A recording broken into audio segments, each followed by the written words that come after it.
देखिए अब दिख रहा है। हम्म। हाँ, बहुत बात इसमें नहीं भी लिखा होगा, वो भी हम बोल देंगे, ठीक है। आप लोगों को गौर करना है, ये बजट है, ठीक है। बजट कब का है ये भारत सरकार का बजट है 2025-26 का, ठीक है। ध्यान रखिएगा, लिखा है ना 25-26। अभी जो फाइनेंशियल ईयर चल रहा है FY, वो कौन चल रहा है? 25-26 चल रहा है। 25-26 कहने का मतलब क्या हुआ? 1 अप्रैल से शुरू होता है ये फाइनेंशियल ईयर, और 25 अगला से। 31 मार्च तक जाता है, ठीक है। हम्म। हाँ, तो 1 अप्रैल 2025 से लेके 31 मार्च 2026 तक का ये फाइनेंशियल ईयर है। इसी के लिए भारत सरकार का बजट है कि भारत सरकार इस फाइनेंशियल ईयर में क्या क्या अपना बजट लेकर आई है, खर्चा लेकर आई है, ठीक है। ये है, इसमें हम बहुत सारा चीज देखेंगे, नया नया चीज, ठीक है। ये नया नया चीज क्या कि इस बार का बजट यूनिट है, मतलब यूनिक है, इसलिए कि @2047 विकसित भारत के लिए रोड मैप दिया गया है इसमें, बस। इसीलिए इस बार चांस है कि बजट से ज्यादा क्वेश्चन आए, ठीक है। चलिए, कह रहा है कि संसद में केंद्रीय बजट 25-26 प्रस्तुत किया गया। हमेशा कौन प्रस्तुत करता है बजट? वित्त मंत्री। वित्त वित्त मंत्री। मंत्री ही ला रहा है ना बजट।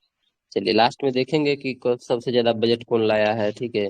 कितना बार ये लाया है, कौन प्रधानमंत्री अभी तक बजट दिया है, कौन कौन, सब देखेंगे। इस बार का बजट जो था उसका थीम था सबका विकास, ध्यान रखना। बजट का थीम था सबका विकास। तो हम अगले 5 वर्ष के लिए सबका विकास हासिल करने के लिए, सभी क्षेत्र में संतुलित विकास को बढ़ावा देने के लिए एक अनूठा जो है अवसर के रूप में इस बजट को देखते हैं।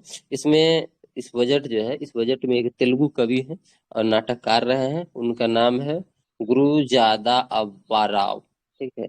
उनका एक लाइन था कि देश सिर्फ उसकी मिट्टी से नहीं, देश सिर्फ उसकी मिट्टी नहीं, एक देश उसके जो है लोग है, लोगों से होता है, ठीक है। एक देश सिर्फ उसकी मिट्टी नहीं, उसके जो लोग हैं उस लोग से बनता है। बहुत बड़ा लाइन है कि सिर्फ आप जमीन है तो उसी से देश नहीं होगा, देश सिर्फ भूमि से नहीं बल्कि उसके लोग से होंगे, ठीक है। तो उनका तेलुगु में ये लाइन है, देख लीजिएगा कि देश मानते मिट्टी कोदाई जो है, देश मानते मनुष्य लॉई। तो उसका हिंदी आप ट्रांसलेशन समझ जाएंगे। यानी हमारे लिए विकसित भारत में जो है शामिल होने के लिए सिर्फ जो है भारत की क्षेत्रफल नहीं जरूरी है, भारत के लोग भी बहुत ज्यादा इंपॉर्टेंट है। तो लोग कैसे हो, स्वस्थ, अच्छा दिख रहा है ना कि जूम करें? दिख रहा। हाँ, तो लोग कैसा हो, विकसित भारत में जो हम लोग लिए हैं, विकसित भारत के विकास के जो है यात्रा में क्या क्या चीजें हैं, ठीक है। तो अलग अलग चीजें हैं, यहाँ सीधे आ गया है, मतलब कि विकसित भारत में शामिल है क्या क्या होगा उस वाला चीज पे। हम एक्स्ट्रा चीज कुछ कुछ बताते जाएंगे, जैसे विकास के इंजन कौन होंगे। जैसे बताते हैं कि चार मानिए, ठो है। हाँ इधर लिखा है, ठीक, शक्तिशाली इंजन, चलिए सब चीज लिखा ही है। जैसे मानिए कि अभी हम लोग 2025-26 में है, ठीक है। और हमको जाना है 2047 तक, और यहाँ तक जाके तब हमको होना है। तो ये विकसित विकसित भारत की यात्रा है, यहाँ से यहाँ तक का रोड है। तो ये जो हम यात्रा करेंगे इसमें हमको क्या क्या चाहिए? तो एक मानिए कि इतना बड़ी यात्रा के लिए, कोई भी यात्रा करते हैं तो एक गाड़ी चाहिए। तो गाड़ी में मेन चीज, भारत अगर गाड़ी है तो इसका इंजन हो, ठीक है। इंजन हो, यस। ईंधन हो, यही सब चाहिए ना। ईंधन लगेगा ना गाड़ी में। ईंधन के साथ साथ सुधार हो इसमें, जब जब खराबी आएगा तो सुधार हो, यही सब सारा चीज चाहिए। इस सारा चीज हमको मिलेगा, ठीक है, इस बजट में। और लास्ट में हमारा लक्ष्य क्या हो, ठीक है, हम क्या चाहते हैं, वो सारी चीज मिलेगा। जैसे मानते हैं पहले, जैसे मानिए कि अभी बता दिए कि विकसित भारत के लिए एक रोड मैप जो किया गया है, ये मानिए रास्ता है, हम यहाँ पे खड़े हैं 2025 में, 2047 यहाँ है, यहाँ तक हमको पहुंचना है। तो पहले क्या चलना है, हमको चाहिए क्या क्या? तो एक तो चाहिए, मतलब ये विकसित भारत के लिए इंजन चाहिए जो हमको खींच के यहाँ तक ले जाए। दूसरा, ईंधन चाहिए। ईंधन के साथ साथ क्या चाहिए? इसमें रोड जो है, रास्ता कैसा है, नहीं कभी तो हम गए नहीं, इसके मार्गदर्शक चाहिए, गाइड करने वाला, ठीक है। और लास्ट में हमारा ये जो है एक लक्ष्य है, टारगेट है 2047 तक पहुंचना, ये चार चीज जरूरी है, ठीक है। फिर से रिपीट कर देते हैं कि एक, विकसित भारत पहुंचने के लिए एक इंजन चाहिए, ठीक है। ईंधन चाहिए, इंजन में लगेगा ईंधन। फिर एक मार्गदर्शक गाइडर चाहिए, और फिर जो है लास्ट में अंतिम गंतव्य जो हमारा फिक्स है 2047, ये मेरा गंतव्य, मंदिर। यहाँ तक विकसित भारत होगा। क्योंकि 2047 में हमारा लक्ष्य क्या है, विकसित भारत बनने का। हमारा गंतव्य क्या होगा, विकसित भारत 47 में, वहां तक पहुंचने में, पहुंचते पहुंचते हम विकसित हो जाए। अब शुरू करते हैं, इसमें जो क्वेश्चन आपको आएगा, ये भी चीज क्वेश्चन आने वाला है, ठीक है। अब पहला स्टेटमेंट क्या है कि विकास के इंजन कितने होंगे, तो विकास के 4 इंजन होंगे, ठीक है। विकास के कौन कौन 4 इंजन होंगे, देखिए यहाँ दिया हुआ, विकास शक्तिशाली 4 इंजन होगा। एक कृषि होगा, एमएसएमई होगा, निवेश होगा, निर्यात होगा। एग्रीकल्चर है, micro small and medium enterprises है, इन्वेस्टमेंट है, और एक्सपोर्ट है, निर्यात है। इंग्लिश बोल दिए हैं, ठीक है। हिंदी यस बोलना था। सर। कृषि है, एमएसएमई है, निवेश है, निर्यात है। 4 इंजन याद रहेगा। नहीं याद रहेगा तो बहुत खतरनाक बात है, याद रहना चाहिए याद हर हाल में। याद अब ये नहीं। 4 को इंजन बता दिए। अब इंजन में जो है ईंधन लगेगा। ईंधन क्या होता है, सुधार। सुधार, कृषि में सुधार, एमएसएमई में सुधार, निवेश में सुधार, निर्यात में सुधार। ईंधन हो गया। हमारे मार्गदर्शक भावनाएं, समावेशिता, यानी सबको सम्मिलित करना है, ठीक है। चाहे कृषि हो, एमएसएमई हो, निवेश हो, निर्यात हो, यही हमारी मार्गदर्शक है कि सबको समावेशिता जो है मतलब सब में समावेशिता हो। और गंतव्य क्या है, तो लास्ट में बता दिए, अंतिम लक्ष्य क्या है विकसित हमारा, भारत। विकसित भारत। ये 4 चीज याद रहना चाहिए, 1000 बार बोल रहे हैं। 4 शक्तिशाली इंजन कौन कौन होंगे, ईंधन के रूप में क्या होगा, मार्गदर्शक क्या होगा, और लक्ष्य क्या है हमारा, गंतव्य क्या है, ठीक है। अब जो ये विकसित भारत होगा, ठीक है, तो विकसित भारत होगा तो विकसित भारत में क्या क्या चीजें होगी, बताइए। यानी विकसित भारत में क्या क्या शामिल होगा, जब हम 2047 में बोले कि मैं विकसित भारत हो जाएंगे, वहां तक हमारे पास क्या क्या होगा। पहला नंबर, गरीबी शून्य होगी, 0 होगा गरीबी, ठीक है। 100%, सत का मतलब होता है 100%। 100%। 100% अच्छी गुणवत्ता वाली स्कूली शिक्षा होगी, स्कूली पढ़ाई अच्छी गुणवत्ता वाली। 7% तो ये है, गुणवत्ता, गुड क्वालिटी क्वालिटी, वाली। ये ध्यान रखना है। और उच्च गुणवत्ता वाली, सस्ती और व्यापक स्वास्थ्य सुविधा होगा, गुणवत्ता हाई हो, सस्ता हो, और व्यापक हो, यानी सब शामिल हो, ऐसी स्वास्थ्य सेवा तक सबकी पहुंच होगी। उसके बाद सार्थक रोजगार के साथ 100% कुशल श्रमिक होगा, मतलब कि सबको सार्थक रोजगार मिलेगा, और 100% कुशल श्रमिक होगा। अभी तो तरह जो है, ऐसे नहीं होगा कि ये काम नहीं जानते, वो नहीं जानते, कंप्यूटर नहीं जानते, एक्सेल नहीं जानते, ये नहीं। 100% जो है कुशल श्रमिक होगा, और सार्थक रोजगार होगा। आर्थिक गतिविधि में 70% महिलाएं होगी। एगो वही बताए थे हमको, इकोनॉमिस्ट बताया था कि 70% अगर महिलाएं शामिल हो जाती है तो 21% जीडीपी भारत को 21% उछाल डेवलप करे। करेगा। हम्म। और लास्ट में किसान हमारे देश को विश्व की खाद्य टोकरी बना रहे हैं, ऐसे होंगे, ठीक है, हमारे किसान। तो विकसित भारत में जो 6 चीज शामिल होगा, 6 चीज रिपीट कीजिए कोई आदमी। शून्य गरीबी होगा, 100% अच्छी गुणवत्ता वाला स्कूली शिक्षा होगा, और 100% क्वालिटी वाला सस्ता और व्यापक स्वास्थ्य सेवा होगा, और 100% मतलब स्किल डेवलप श्रमिक कुशल होंगे रोजगार के साथ, और 70% महिलाओं का आर्थिक गतिविधि में योगदान होगा, और कृषि विश्व की खाद की टोकरी बना, मतलब देश को खाद की ठीक है। टोकरी बनाएंगे। सर ये फूड स्किल बास्केट किसी नहीं दिख रहा है सर। नहीं दिख रहा है तो घर जाइए, तो झूठे नहीं घरे दिख में रहा तो है, कहाँ जाए, घरे में तो है। है। अरे दिख रहा है सबको, किसी को नहीं दिख रहा है क्या, दिख रहा तो क्लियर नहीं स्क्रीन दिख दिख रहा है। रहा है। और जूम अच्छा, कर वो दीजिए सर। नेटवर्क आपका खराब है इसीलिए नहीं दिख रहा है। चलिए, नेटवर्क खराब है इसीलिए। तो अब आप तो को पता चल गया होगा अभी जितना चीज बोले हैं। अब इस बजट में यस। 10 प्रमुख क्षेत्र जो है उसमें विकास की रूपरेखा प्रस्तुत की गई है। और ये रूपरेखा 10 में प्रस्तुत की गई है, लेकिन बजट पूरा केंद्रित किस पे है, तो 4 चीज पे बजट केंद्रित है। कौन कौन चीज है 4 गो, तो आदमी नाम बताइए। नहीं पता है, कोई बात नहीं। गरीब है, कृषि, नारी, मतलब हाँ, अन्नदाता, नारी, युवा, हाँ, और एक किसान है, ठीक है। ठीक है, अन्नदाता ध्यान तो उसी रखिएगा। में हो गया सर। हाँ, किसान वही, महिला हो गया फिर तो वो। देखिए, महिला, गरीब नारी। होगा, एक गरीब व्यक्ति पे केंद्रित है, गरीब पे। एक दूसरा कौन होगा, युवा पे, युवा लोग को रोजगार युवा। चाहिए। किसान, उसका फूड बास्केट नारी। ऑफ द वर्ल्ड बनाने वाले भारत के किसान होंगे तो किसान होगा।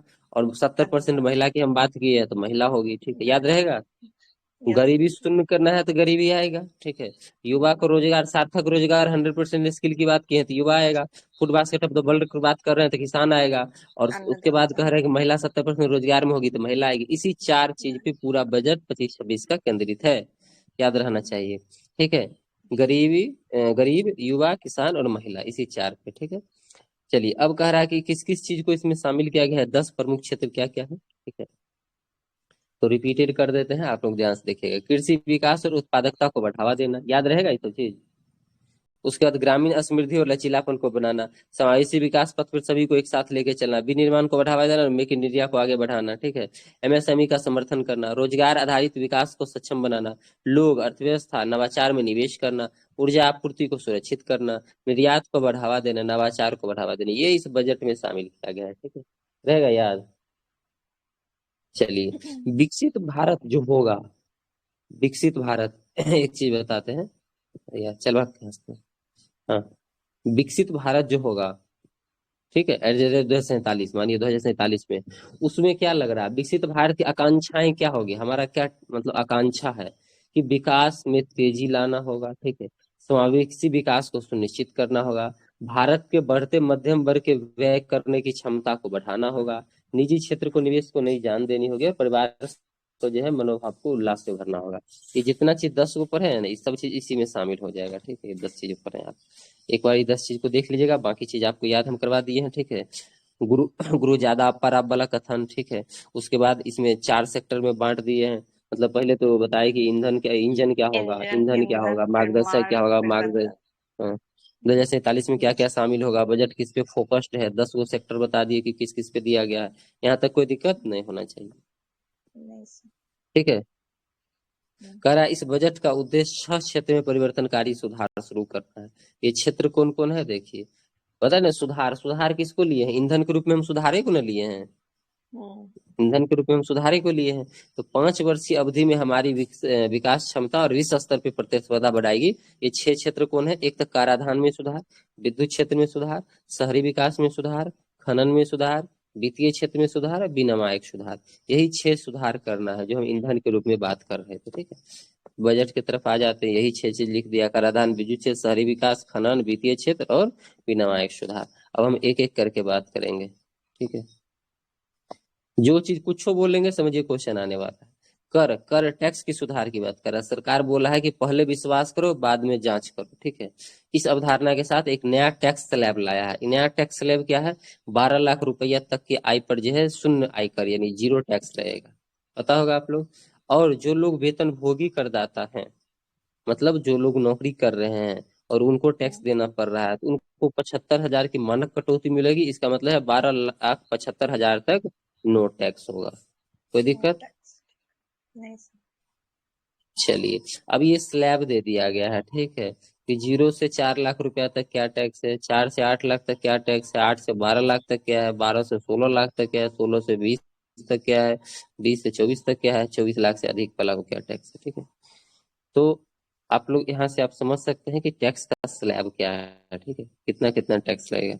आप कहेगा सर बोले 12 लाख तक, तो 12 लाख तक छूट है, लेकिन 12 लाख से ज्यादा जब कमाएंगे तब इस वाला एरिया में आपको घुसाया जाएगा कि 12 लाख से ज्यादा कमा लिए तो 0 से 4 लाख तक तो आपको नहीं लगा है, 4 लाख के ऊपर जो 8 लाख तक 5% लगा है, 8 से 12 तक 10% लगा है, 12 से 16 है उसको 15% लगा है, 16 से 20 20%, और 20 से 24 तक 25% है, 24 लाख से ऊपर कितना कमाइए 30%, 30% से ज्यादा भारत में टैक्स नहीं है, ठीक है। ऐसा क्यों, इकोनॉमिक्स के जानकार से। और इस टैक्स सिस्टम को क्या कहते हैं, इकोनॉमिक्स पढ़े होंगे, इस टैक्स सिस्टम को क्या कहते हैं कि ऐसे ऐसे जाके एक जगह कांस्टेंट हो गया, ऐसे रुक गया, ऐसे ऐसे धीरे धीरे बढ़ रहा था ना जी, रुकिए बताते हैं। ये मानिए प्रगतिशील। यहाँ से शुरू हुआ, यहाँ 12 लाख है, यहाँ से शुरू हुआ, ऐसे ऐसे बढ़ते गया, बढ़ते बढ़ते गया, 30% पे गया तो इसे कांस्टेंट हो गया, इसे कांस्टेंट हो गया। इधर मानिए परसेंटेज था, इधर इनकम था। ये कौन सा ग्राफ है,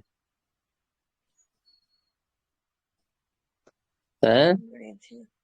ऐसे कैसे काम चलेगा, ये आय है और ये टैक्स है, परसेंटेज, ठीक है, कर दर है। ये प्रगतिशील टैक्स। प्रगतिशील तो बढ़ते रहना चाहिए जिंदगी भर, कहाँ बढ़ रहा है, 30 पे जाकर रुक गया है। स्थिर हो गया ये। चलिए बढ़िया, इकोनॉमिक्स ऐसे कैसे होगा। प्रत्यक्ष कर प्रस्ताव, वही 12 लाख रुपया तक आयकर नहीं लगेगा। टीडीएस की वार्षिक सीमा 2.40 लाख रुपया से बढ़ा के 6 लाख कर दिया था, टीडीएस 6 लाख हो गया।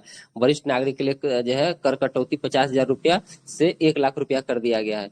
तो वरिष्ठ नागरिक के लिए 1 लाख, टीडीएस 6 लाख, 12 लाख तक नो टैक्स, 50,000 देख 75,000 उसका देख लिए थे, ठीक है। कर्मचारी का कटौती, उसको टैक्स नहीं देना पड़ेगा। साथ ही कह रहा कर रिटर्न, टैक्स रिटर्न के लिए जो हम लोग फाइल करते हैं, ठीक है, इनकम टैक्स फाइल करते हैं तो 2 वर्ष से बढ़ा के 4 वर्ष कर दिया है। अब 4 वर्ष तक आप पिछला जो टैक्स आपका कट गया है तो फाइल कर सकते हैं। ठीक है, अब कह रहा है उपकर और टैरिफ की बात कर रहा है। तो cobalt powder, lithium ion battery, इस सब के 12 ऐसे अन्य आवश्यक खनिज है मूल्य जिसपे मूल्य सीमा शुल्क BCD कहते हैं, उसको पूर्ण छूट कर दिया है, जो बहुत ज्यादा इंपॉर्टेंट है, इसको टैक्स नहीं लगेगा। ठीक है, 27 गो नई दवा लाया है, जो 13 नए रोगी की सहायता कार्यक्रम में शामिल किया गया है, इस पे भी टैक्स खत्म कर दिया गया। जीवन रक्षक जो दवा होता है, जो जिंदगी बचाने के लिए बहुत इंपॉर्टेंट है ये दवा, उस पे 5% की रियायती सीमा शुल्क लगाया गया है। ठीक है, वेट ब्लू लेदर पर सीमा शुल्क BCD पे जो है वो छूट प्रदान किया गया है, और क्रस्ट लेदर पे 20% दिया गया है। तो वेट ब्लू लेदर पे 0 और क्रस्ट लेदर पे 20%, नहीं याद रहेगा कोई दिक्कत नहीं। फ्रोजन फिश पेस्ट पे जो है 30% से घटा के 5% कर दिया गया। आपको याद ही नहीं रहेगा, इतने कौन याद करेगा। इंटरेक्टिव फ्लैट जो है पैनल डिस्प्ले पर 20% कर दिया है BCD। ठीक है, सीमा शुल्क, बेसिक सीमा शुल्क जो होगा, तो ये तो याद नहीं रहेगा, लेकिन ये कर्मचारी वाला आपको याद रहेगा, TDS याद रहेगा, वरिष्ठ नागरिक याद रहेगा, इतना ज्यादा नहीं याद रहेगा। जीवन रक्षक दवा याद रखिएगा कि 5% कर दिया गया है। ठीक है, तो ये सब कुछ कुछ चीजें आपको याद रहेगी, याद रहेगा। Yes sir. चलिए, बीमा FDI की बात अगर हम करते हैं तो बीमा कंपनी पे ब्याज दर जो है 74% से बढ़ा के 100% कर दिया गया है ब्याज दर। ठीक है, तो ये देख लीजिएगा, भारत में संपूर्ण प्रीमियम निवेश करने वाले बीमा कंपनी के लिए ब्याज दर 74 से बढ़ा के 100%। और स्वयं सहायता समूह के लिए ग्रामीण क्रेडिट स्कोर जो है वो बैंकों को स्वयं सहायता समूह के लिए ग्रामीण क्रेडिट स्कोर जो बनाए रखना जो है होगा। अच्छा अच्छा, ठीक है। क्रेडिट स्कोर आप लोग लोन लेते होंगे, देखते हैं क्रेडिट स्कोर। अरे मतलब आप लोग का बैंक खाता होगा तो क्रेडिट स्कोर नहीं देखते हैं, चेक नहीं करते हैं। मैक्सिमम शायद 900 होता है और मेरा अभी 823 है। ठीक है, तो मैक्सिमम 900 पॉइंट होता है। क्रेडिट स्कोर, जिसका क्रेडिट अच्छा है उसी को लोन मिलेगा अच्छा। तो ठीक है, जल्दी आसानी से। सिविल नाम की कंपनी जारी करती है। हाँ, सिविल सिविल स्कोर जो कहते हैं, यही ना सिविल स्कोर। ठीक, जन विश्वास 2.0 विधेयक 100 से अधिक प्रावधान जो है उसको अपराध से मुक्त कर दिया गया है, ताकि जनता का विश्वास हो और उद्योग धंधा अच्छे से चले, निवेश अनुकूल जो है सूचकांक सूची बनाए, मतलब कि राज्य शुरू किया जाएगा। तो ये जन विश्वास 2.0 विधेयक खाली याद रखिएगा, बस हो गया। अब कृषि के अलग अलग जो हम लोग देखे थे, चार क्या देखे थे, 4 इंजन देखे थे ना। एक कृषि था, एक कृषि था, और क्या क्या था, MSME था, कृषि था, निवेश था, और निवेश था, निर्यात, निवेश निर्यात और था। निर्यात। हाँ, तो यही चार गो, निवेश। हाँ यही 4 गो चीज को हम लोग देखेंगे। ठीक है, अभी तक हमने ठीक है समाधान कौशल लिए छोड़ दो कि ये तो कृषि विकास को बढ़ावा देने और ग्रामीण क्षेत्र समृद्धि को बढ़ावा देने के लिए जो हम लोग क्या क्या इसमें किया गया उसके तरफ चलते हैं। ठीक है, देखिए यहाँ से आप ध्यान देखिएगा, PDF में जो चीज नहीं लिखा होगा हम वो भी बोल जाएंगे। ठीक है, जो हमको कुछ पता होगा, तो ऐसा ऐसा चीज होगा जो ज्यादा इंपॉर्टेंट है वो हम बाहर से बताते जाएंगे। तो पहला है कृषि। कृषि जो है पहला इंजन था, फर्स्ट इंजन। तो फर्स्ट इंजन के लिए जो है ग्रामीण कृषि को जखने विकसित करेंगे, पिछला बार निबंध आया था कि कृषि को विकास करके आप कैसे ग्रामीण अर्थव्यवस्था को समृद्ध बना सकते हैं। ठीक है, तो कृषि को विकास करके इस बार बजट में भी दे दिया कि ग्रामीण अर्थव्यवस्था को कैसे समृद्ध बनाना है। तो पहला है प्रधानमंत्री धन धान्य कृषि योजना। ठीक है, जन धन कृषि योजना जिसको लिखा है ना, हाँ उसको धन धान्य है। ठीक है, कोई ने जन धन ही लिखा है, ठीक है जन धन ही रख लीजिए आप याद। ठीक है, वो मेन बजट जब आप देखेंगे ना तो देखिएगा उनका उसमें लिखा होगा धन धान्य कृषि योजना। ठीक है, इसको क्या करना है, विकासशील कृषि जिला कार्यक्रम, इसको हम दूसरा नाम दे सकते हैं। ठीक है, विकासशील मतलब जो विकसित नहीं है, विकसित होने की कगार पे, यानी यहाँ कम उत्पादकता होगा, मध्यम फसल होगा, बुआई और ऋण मापदंड के आधार पे जो है हम क्या करेंगे, 100 विकासशील कृषि जिला को शामिल करेंगे, और इसमें 1.7 करोड़, इतना करोड़ किसान को मदद दिया जाएगा इस योजना के तहत। इसमें क्या होगा, फसल विविधीकरण को बढ़ावा, भंडारण की क्षमता, सिंचाई में सुधार करना, किसान को दीर्घकालिक और अल्पकालिक दोनों प्रकार के ऋण उपलब्ध कराना। ये भी IM है, रख लीजिए। ठीक है, कौन, प्रधानमंत्री धन धान्य कृषि योजना, या प्रधानमंत्री जो भी आपको जन धन कृषि योजना याद रखना है। इसमें 100 जिला को कवर किया जाएगा। कौन से जिला होंगे, जहां उत्पादकता कम है, बुआई का स्तर कम है, ऋण मापदंड कम है, ऐसे विकासशील 100 कृषि जिला को टारगेट किया जाएगा। ठीक है,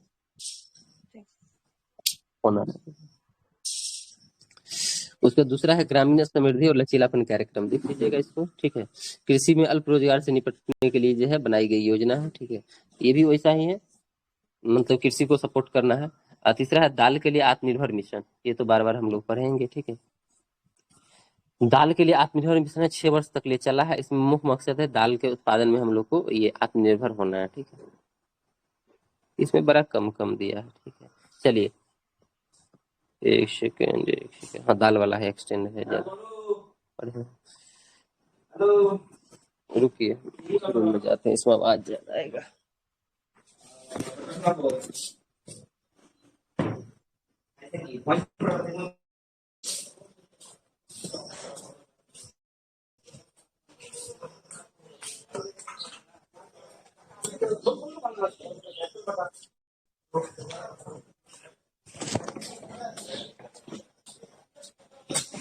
साहब का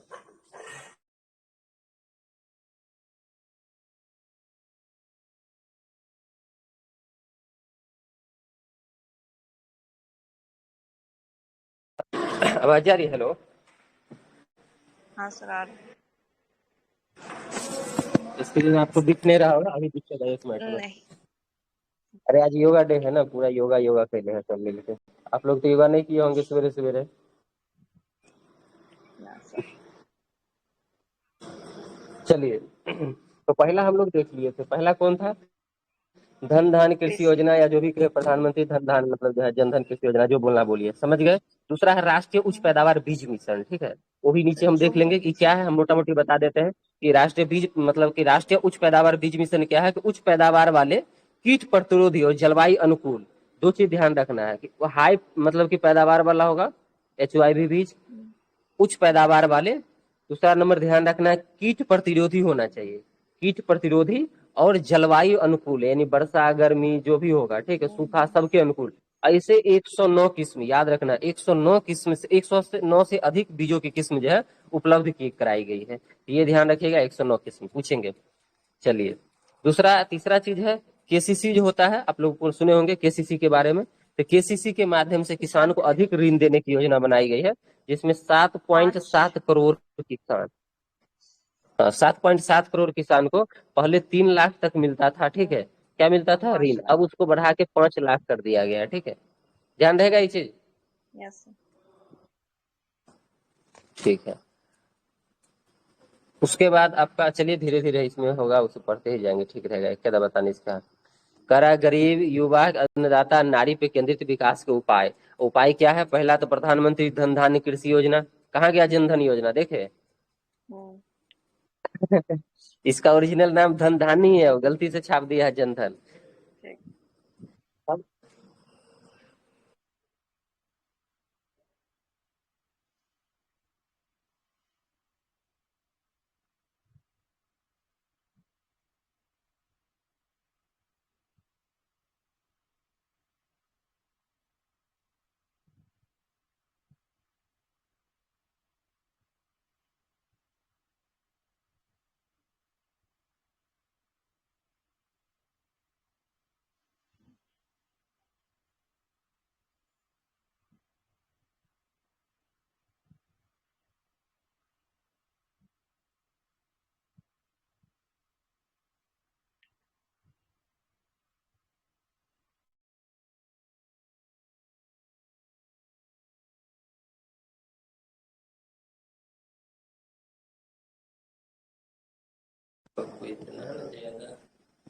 योगा भी आज परेशान करते हैं।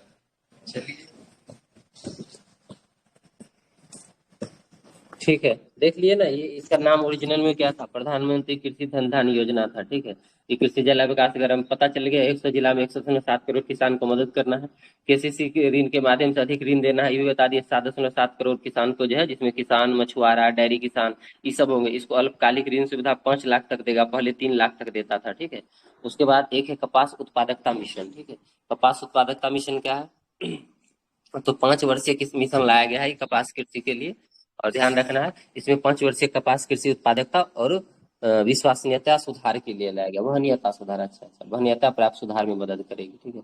ये कोई बहुत बड़ी बात नहीं है। एक किसाना मखान मतलब बिहार में किसान मखाना बोर्ड के बारे में आप सुने होंगे। इसमें क्या सबसे बड़ा चीज है, यहाँ लिखा है कि नहीं लिखा? हाँ लिखा है, बिहार में मखाना बोर्ड है, इसमें सुधार लाना है। कैसे सुधार लाया जाएगा? इसका एंगल है 4 गो, इसमें भी रखिए क्या क्या होगा। एक उत्पादन होगा, ठीक है, उत्पादन में सुधार। प्रसंस्करण में सुधार, उसके बाद विपणन में सुधार और मूल्य संस्करण मूल्य संवर्धन में सुधार। देखिए सब चीज यहाँ लिखा होगा, उत्पादन, प्रसंस्करण, मूल्य संवर्धन और विपणन, इसमें सुधार लाना है और इसके लिए एफपीओ का गठन करना है। ठीक है, तो एफपीओ का जो है गठन भी होगा। मेरा वाला नोट्स किन्हीं को होगा तो उल्टा के देख लीजिएगा, ये तो बेचारा अभी ने बनाया है मैगजीन, मेरा नोट्स कितना अच्छा बना होगा ये वाला बजट वाला। उसके बाद ये राष्ट्रीय उच्च पैदावार बीज मिशन आपको बता दिए कि उच्च पैदावार वाले कीट प्रतिरोधी और जलवायु अनुकूल जो है ये होंगे बीज होंगे। उसके 32 फसल का 109 किस्में लॉन्च किया गया, तो 109 आप याद रखिएगा। ठीक, ये हो गया 4 गो। दलहन में आत्मनिर्भरता की बात जो किया गया है, यहाँ पे आप किधर गया, दलहन में आत्मनिर्भरता की बात जो है दाल में आत्मनिर्भर मिशन जो 6 वर्ष के लिए शुरू किया गया, उद्देश्य क्या है, दाल के उत्पादन में हम आत्मनिर्भर हों। अभी आयात पे 60%, हम कल ही हम लोग शायद पढ़ रहे थे कि 60% हम लोग अभी आयात पे ही निर्भर हैं। ठीक है, तो उस चीज को कम करने के लिए क्या करेंगे, भारत में उगाई जाने वाली जो प्रमुख दालें हैं, उस दाल में कौन आता है, अरहर आता है, उड़द आता है, मूंग आता है, मसूर आता है, मटर आता है, चना आता है। ठीक है, अरहर, उड़द, मूंग, मसूर, मटर, चना, ये प्रमुख दालें हमारे यहाँ उगती है। इस पे जो है ज्यादा फोकस किया गया है उसके उत्पादन पे। ठीक है, और आपको पता है शाकाहारी भोजन जो करते हैं हम लोग, उसको प्रोटीन कहाँ से मिलता है, तो दाल से मिलता है। ठीक है, ये तो सबको पता है। अरहर को छोड़ के जितना भी होता है, विकास सर याद आया, दलहनी फसल में जितने हैं सभी जो है आपको हवा से नाइट्रोजन का स्थिरीकरण करके मृदा की उर्वरता को बहाल करता है, सिवाय अरहर को छोड़ के। यही क्वेश्चन पूछे थे ना, तो अरहर को ध्यान रखिएगा, ये जो है आपके जमीन में मिट्टी में जो है नाइट्रोजन का स्थिरीकरण, नाइट्रोजन के स्थिरीकरण को नहीं करता है, बाकी सब दाल करता है। उसके बाद दालों को कम आर्द्रता की आवश्यकता होती है और उस शुष्क परिस्थिति में भी उग सकती है। ये इसलिए टिक कर दिए हैं ताकि आपको ज्योग्राफी वाला सेक्शन में काम आएगा, याद कर सकते हैं इसको। ठीक है, अब कह रहे हैं हमारे यहाँ दाल कहाँ सबसे ज्यादा उगता है, तो मध्य प्रदेश, उत्तर प्रदेश, राजस्थान, महाराष्ट्र, कर्नाटक, इसी इलाका में सबसे ज्यादा दाल उगता है। भारत में कुल बोए गए क्षेत्र का लगभग 11% खेती इसी इलाका में होता है। ये इलाका बहुत महत्वपूर्ण है हमारे लिए। ठीक है, कह रहा दुनिया के दालों का सबसे बड़ा उत्पादक और उपभोक्ता दोनों भारत ही है। ठीक है, दुनिया के दालों का, अच्छा वो हम मिस्टेक कर गए, रुकिए, वो तेल वाला होगा 60%, हम लोग कच्चा तेल जो हम खाते हैं उसका ये करते हैं, आयात करते हैं, जो ये यूक्रेन से ज्यादा होता है। यहाँ पे भी मार रहा है यहाँ रसिया, उल्टा बोलती है। दुनिया में दाल के सबसे बड़ा उत्पादक और उपभोक्ता दोनों भारत है। फिर भी हम ऐसा नहीं है कि हम लोग मतलब कि इसका आयात नहीं करते हैं, हम आत्मनिर्भर है, दाल में आत्मनिर्भर नहीं है। 2026 तक या 2028 तक टारगेट लिया है, नहीं तो 2032 तक अंतिम। एक बार 2026 तक टारगेट लिया था, फिर उसको 22 तक किया था, 28 तक किया था। इस बार 6 वर्ष के लिए लाया है, तो 2026 से 6 साल जोड़ते हैं तो 2031-32 आ जाता है। ठीक है, 31-32 तक हम चाह रहे हैं दाल में आत्मनिर्भर हो जाए। तो ये दाल वाला आपको याद रहेगा, कोई ज्यादा हार्ड नहीं है। राष्ट्रीय खाद्य तेल और बीज मिशन, ठीक है, इसका भी उद्देश्य क्या है, इस क्षेत्र में आत्मनिर्भर रहना, तेल और बीज। ठीक है, नेफेड और एनसीसी द्वारा जो है आय स्थिरता के लिए प्रत्यक्ष खरीद किया जाएगा इसका। बाकी यूरिया के लिए क्या किया गया है, यूरिया के उत्पादन में आत्मनिर्भर होने के असम में, जगह याद कर लिए, असम में 12.7 लाख मेट्रिक टन क्षमता वाला जो एक प्लांट बनाया जाएगा। तो यूरिया के लिए कहाँ एक प्लांट बन रहा है, तो असम में बन रहा है। ठीक है, अब मत्स्य पालन की तरफ हम लोग चलते हैं। कृषि में मत्स्य पालन भी आता है ना, कह रहा मत्स्य पालन को सतत विकास की एक रूपरेखा रूप में प्रस्तुत किया गया है, जिसमें अंडमान और लक्षद्वीप पर ध्यान केंद्रित किया जाएगा, क्योंकि समुद्री इलाका है तो यहाँ ज्यादा मछली का जो है उत्पादन संभव है। अब कह रहा निर्यात को बढ़ावा देने के लिए फ्रोजन फिश पेस्ट निर्यात सुविधा प्रदान की जाएगी। मछली और झींगा फीड के निर्माण पे उपयोग किए जाने वाले फिश हाइड्रोलाइजेट का जो है मूल सीमा शुल्क 15% से घटा के 5%, जो अभी पढ़ रहे थे हम लोग टैक्स वाला सिस्टम में, कि ये जो है हाइड्रोलाइजेट का जो है सीमा शुल्क घटा दिया गया है। तो कोई ज्यादा इंपॉर्टेंट नहीं है, जगह इंपॉर्टेंट है। ठीक है, एक ध्यान रखिएगा, शुल्क 15 से 5 किया है, जो आएगा मछुआरा वाला मार दीजिएगा माछ वाला में। किसान क्रेडिट कार्ड 4 बार आ गया कि 7.7 करोड़ किसान को, मछुआरा हो, डेयरी वाला हो, इसको जो है ऋण देंगे। 3 लाख पहले मिलता था, 5 लाख रुपया कर दिया गया है। हाँ, ये ज्यादा जरूरी है, मत्स्य उत्पादन में भारत विश्व में दूसरे स्थान पे है, सेकंड रैंक पे है इसमें मत्स्य उत्पादन में। ठीक है, कपास उत्पादकता मिशन की हम लोग बात करेंगे। अभी बोल दिए थे कि 5 वर्षीय कपास जो है कृषि उत्पादकता और क्या कहते हैं वहनीयता सुधार लाया गया है, तो यही है कपास उत्पादकता मिशन। मखाना बोर्ड की बात हम लोग ऊपर कर ही लिए कि 4 सेक्टर में क्या होगा, मखाना को लेके क्या करना है, उत्पादन, उसके बाद प्रसंस्करण, उसके बाद विपणन और उसके बाद मूल्य संवर्धन। यही 4 जो है सुधार लाना है हमको मखाना बोर्ड के माध्यम से, और इसके लिए एफपीओ का संगठन किया जाएगा। एफपीओ क्या है, इन्हें कोई पूछ लीजिएगा। ठीक है, इतना बेसिक बात आपको पता होना चाहिए। चलिए, मिथिला मखाना और मखान के बारे में दे दिया। इसको ये जो फॉक्स नॉट भी कहते हैं, ये ध्यान रखिएगा, कहीं फॉक्स नॉट लिखा मिल जाए तो इन्हें कहेगा कि क्या है, ठीक है। और ये मुख्यतः बिहार, नेपाल, एक आध गो देश उसमें और उगाया जाता है। मेन उत्पादक इसका बिहारे है। मखाना मतलब बिहार, बिहार में भी मिथिला, ठीक है, ध्यान रखना है। मिथिला का तीन, मिथिला संस्कृति की तीन पहचान। नींद खुला भाई जी तो बोलिए, मिथिला संस्कृति की तीन पहचान कौन कौन? मछली, सुतले हैं क्या हो? जाइए। पान, माछ और मखान, ठीक है, याद रखिएगा। पान, माछ, माछ मतलब मछली, मखान, ठीक है। पान, माछ, मखान। लेकिन पाग भी ध्यान रखिएगा, पाग ये भी बहुत इंपॉर्टेंट है। अगर माछ जहाँ नहीं डालिएगा तो पाग डालिएगा, ठीक है। ये तीनों जो है आपको खाने वाला चीज मिल रहा है, पान, माछ, मखान, ठीक है, पाग तीनों खाने मतलब वाला। सर पाग जगह है मतलब सर, पगड़ी। क्या बोले सर? जागे हैं, जगह है, सोए नहीं है। हमको लगा कि सुतले हैं, क्या कर रहे हैं आपसे बाद में हम सोए हैं, आप लोग जो बंद किए तब सोए हैं। फिर भी 5 बजे, 5:30 बजे नींद खुला है, तब से जगे हुए हैं।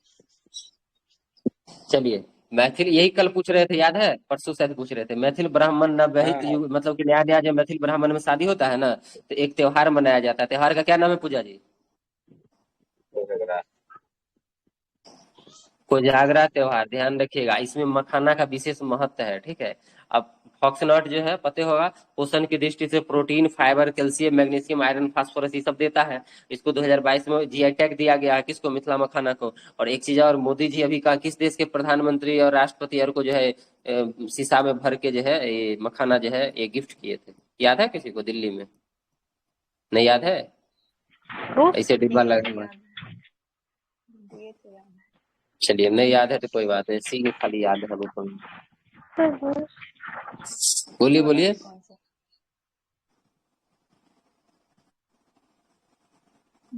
बोलना चाह रहे हैं तो बोलिए ना, हो क्या दिक्कत है? मॉरिशस। क्या हमारी बोले छाछ, मॉरिशस? ठीक है। देखिए, तो दलहन वाला इसमें जो दिया है, इसमें से तो काम मेरा चल, बताना ही पड़ेगा, ठीक है। बिना एक्स्ट्रा बताए काम नहीं चलेगा। देखिए, अब हम बता देते हैं 2 3 4 5 6 जो इसमें नहीं दिया है, मतलब ये नहीं लिखा है। एक तो दलहन में आत्मनिर्भर होने की जो हम बात किए, ठीक है। दलहन में आत्मनिर्भर होने की बात किए तो हम आपको किस्म बता दिए कि तुर है, उड़ीद है, मसूर है, चना है, जो भी है इस पे विशेष ध्यान दिया जाएगा। 6 वर्ष का एक मिशन है, 6 वर्ष में हमको दलहन में आत्मनिर्भर होना है। अभी हम 25-26 का बजट लाए हैं, 31-32 में होना है, बात खत्म। जलवायु अनुकूल बीज होगा, ठीक है।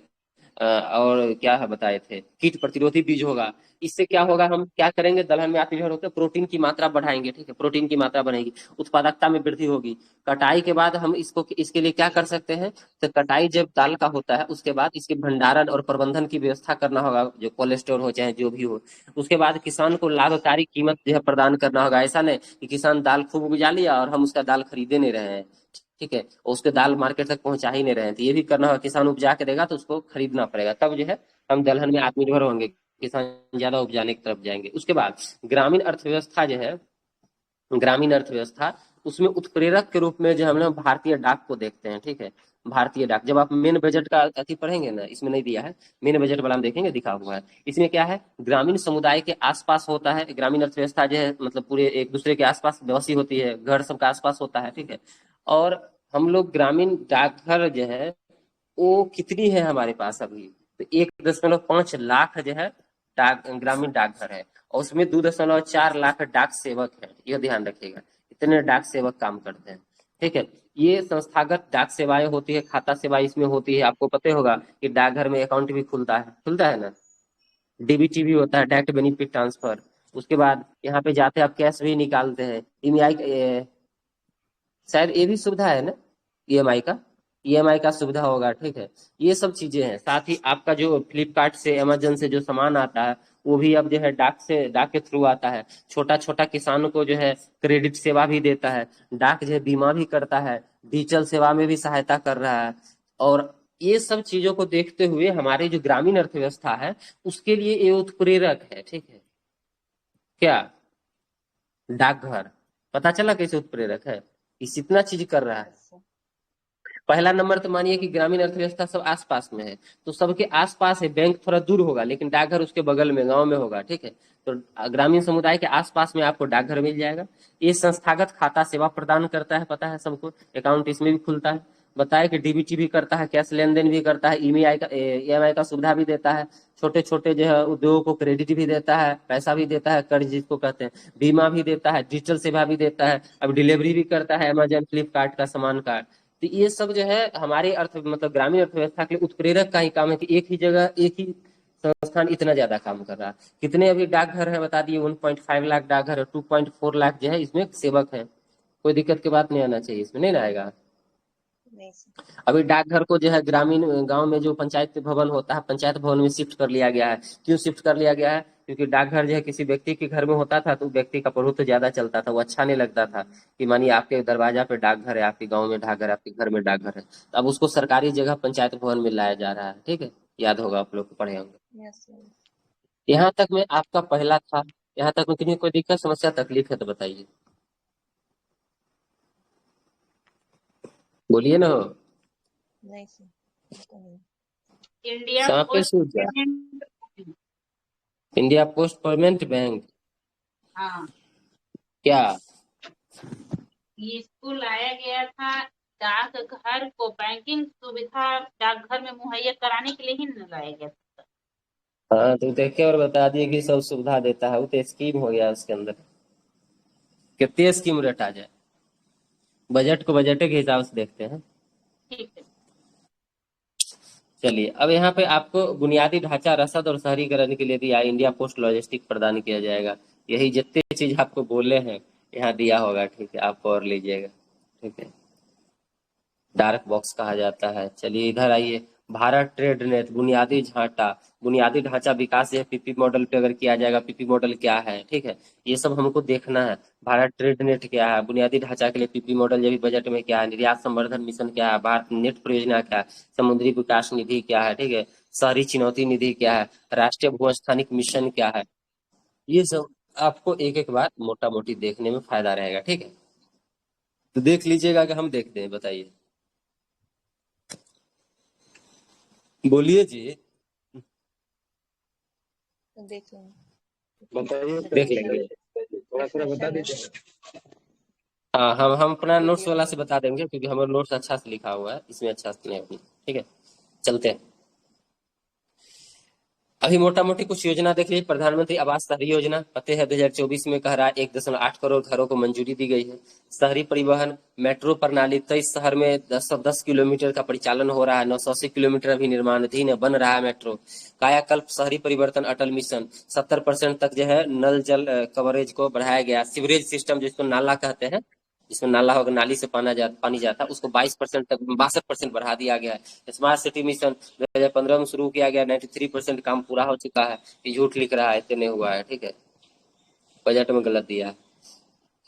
उसके बाद दे रहा है कि ग्रामीण अवसंरचना में जो है जीजीएम के अंतर्गत कवरेज किए जाने वाले राज्य है। चलिए इसको हम रोकते हैं थोड़ा देर के लिए, इसको रोक के और हम कुछ एक्स्ट्रा चीज बताते हैं। रुकिए, पहला ईंधन हम लोग कृषि देख रहे थे ना, पहला ईंधन यस सर। कृषि हो गया पहला इंजन। दूसरा इंजन अब क्या होगा, एमएसएमई होगा, ठीक है। यस। इधर लिखने वाला हम जगह खोज रहे हैं जहाँ खूब लिखे यार, मिले ही नहीं। तो सबसे व्हाइट अच्छा पेज लेना पड़ेगा, हो आओ भाई।